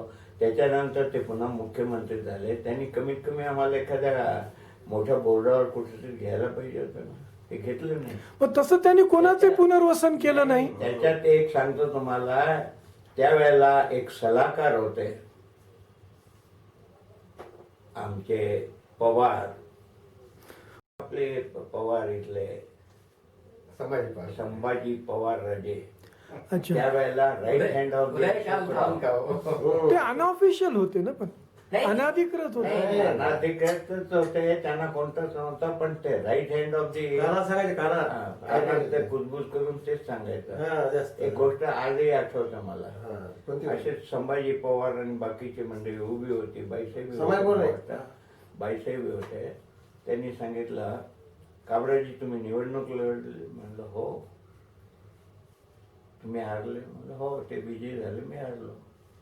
नाही म्हणले, त्यांचा एक युनिव्हर्सिटी सब सेंटरमध्ये काहीतरी घोटाळा आहे. कमल किशोर कदम इथल्या उपकेंद्राचे त्यावेळेस प्रमुख होते आणि युनिव्हर्सिटीच्या उपकेंद्र, तर त्याबद्दल तुम्ही त्यांना कोर्टात ओढा म्हणलं. मी म्हणलं संभाजीराव, मी जे आहे कोर्टात त्यांना ओढण्यापेक्षा साहेब मुख्यमंत्री राज्याचे, त्यांनी त्यांना वाटलं तर फासावर चढावं, मला काही करायचं नाही. काय जे असेल तर त्यांनी हे करावं, त्यांना शिक्षा होईल ते होईल, मी का करावं? माझ्या खांद्यावर बंदूक ठेवून गोळी तुम्ही मारणार, मारवाड्याचा मुर्जा पाडेल, तुम्ही एक ते एक व्हाल. आणि ते झालं. शरद पवार आल्यानंतर कमल किशोरची इथे होते, त्यावेळेला शंकरराव आणि अशोकराव सगळे मिळून तिथे आले. माझं झालं असतं ना, मुर्दा साथ झाला असता. कशा करता नाही ठेव. राजकारणामध्ये परस्परांना शह प्रतिशह देणे हे सगळ्या गोष्टी होतातच. आपण त्याचे बळी ठरला असं वाटतं आपल्याला? नाही, नाही, मी कोणाचाच बळी पडलो. शरद पवाराच्या राजनीती, शरद पवाराची शंकररावाच्या विरोधी राजनीती. शरद पवाराला आज मी त्यांना मानतो. त्यांचं ते पुस्तक वाचल्यानंतर तर माझ्यावर लोक माझ्या संघात, लोक माझ्या संघ 2दा वाचलं. ते वाचल्यानंतर मला त्यांच्याबद्दल आणखीन आदर निर्माण झाला. नाही, पण तत्कालीन राजकारणामध्ये शंकररावाचे ते विरोधक होते. मग त्या सारीपटावरती त्यांनी आपल्याला शह दिला किंवा शंकररावांना शह देण्यासाठी आपल्या विरुद्ध मांडणी केली. हो, शंकररावजींना शह दिला, सगळं दिलं, पण शंकररावजींना शह दिल्यानंतर पुन्हा मला कुठतरी स्थान द्यायला पाहिजे होतं. शंकररावने आपलं पुनर्वसन करायला पाहिजे होतं. असं पुनर्वसन करा, कुठेतरी बसवा लोक. पण शंकररावांनी असं कोणाचंच पुनर्वसन केलं नाही. झाले, गेले साफ झाले, त्यांच्याकडे ते काहीच नाही. खरं म्हणलं तर शामरावजी किती जो त्यांना- जिंकला तो आपला, तो हारला तर आपला नाही, नाही. असं त्यांची निधी होती पहिल्यापासून. मग शामरावजी असोत, आपण असोत, किंवा अजून त्यांच्या जुन्या मामा पाटील बन्नाळेकर भाऊराव पाटील, हा. एवढा त्यांचा कट्टर समर्थक यांनी मुख्य- निवडणुकीमध्ये पहिल्या मदत केली. बाबासाहेब पाटील बन्नाळेकर ते त्यांच्या बरोबर. वारले होते त्या दिवशी, इथेच होते, गेले नाही.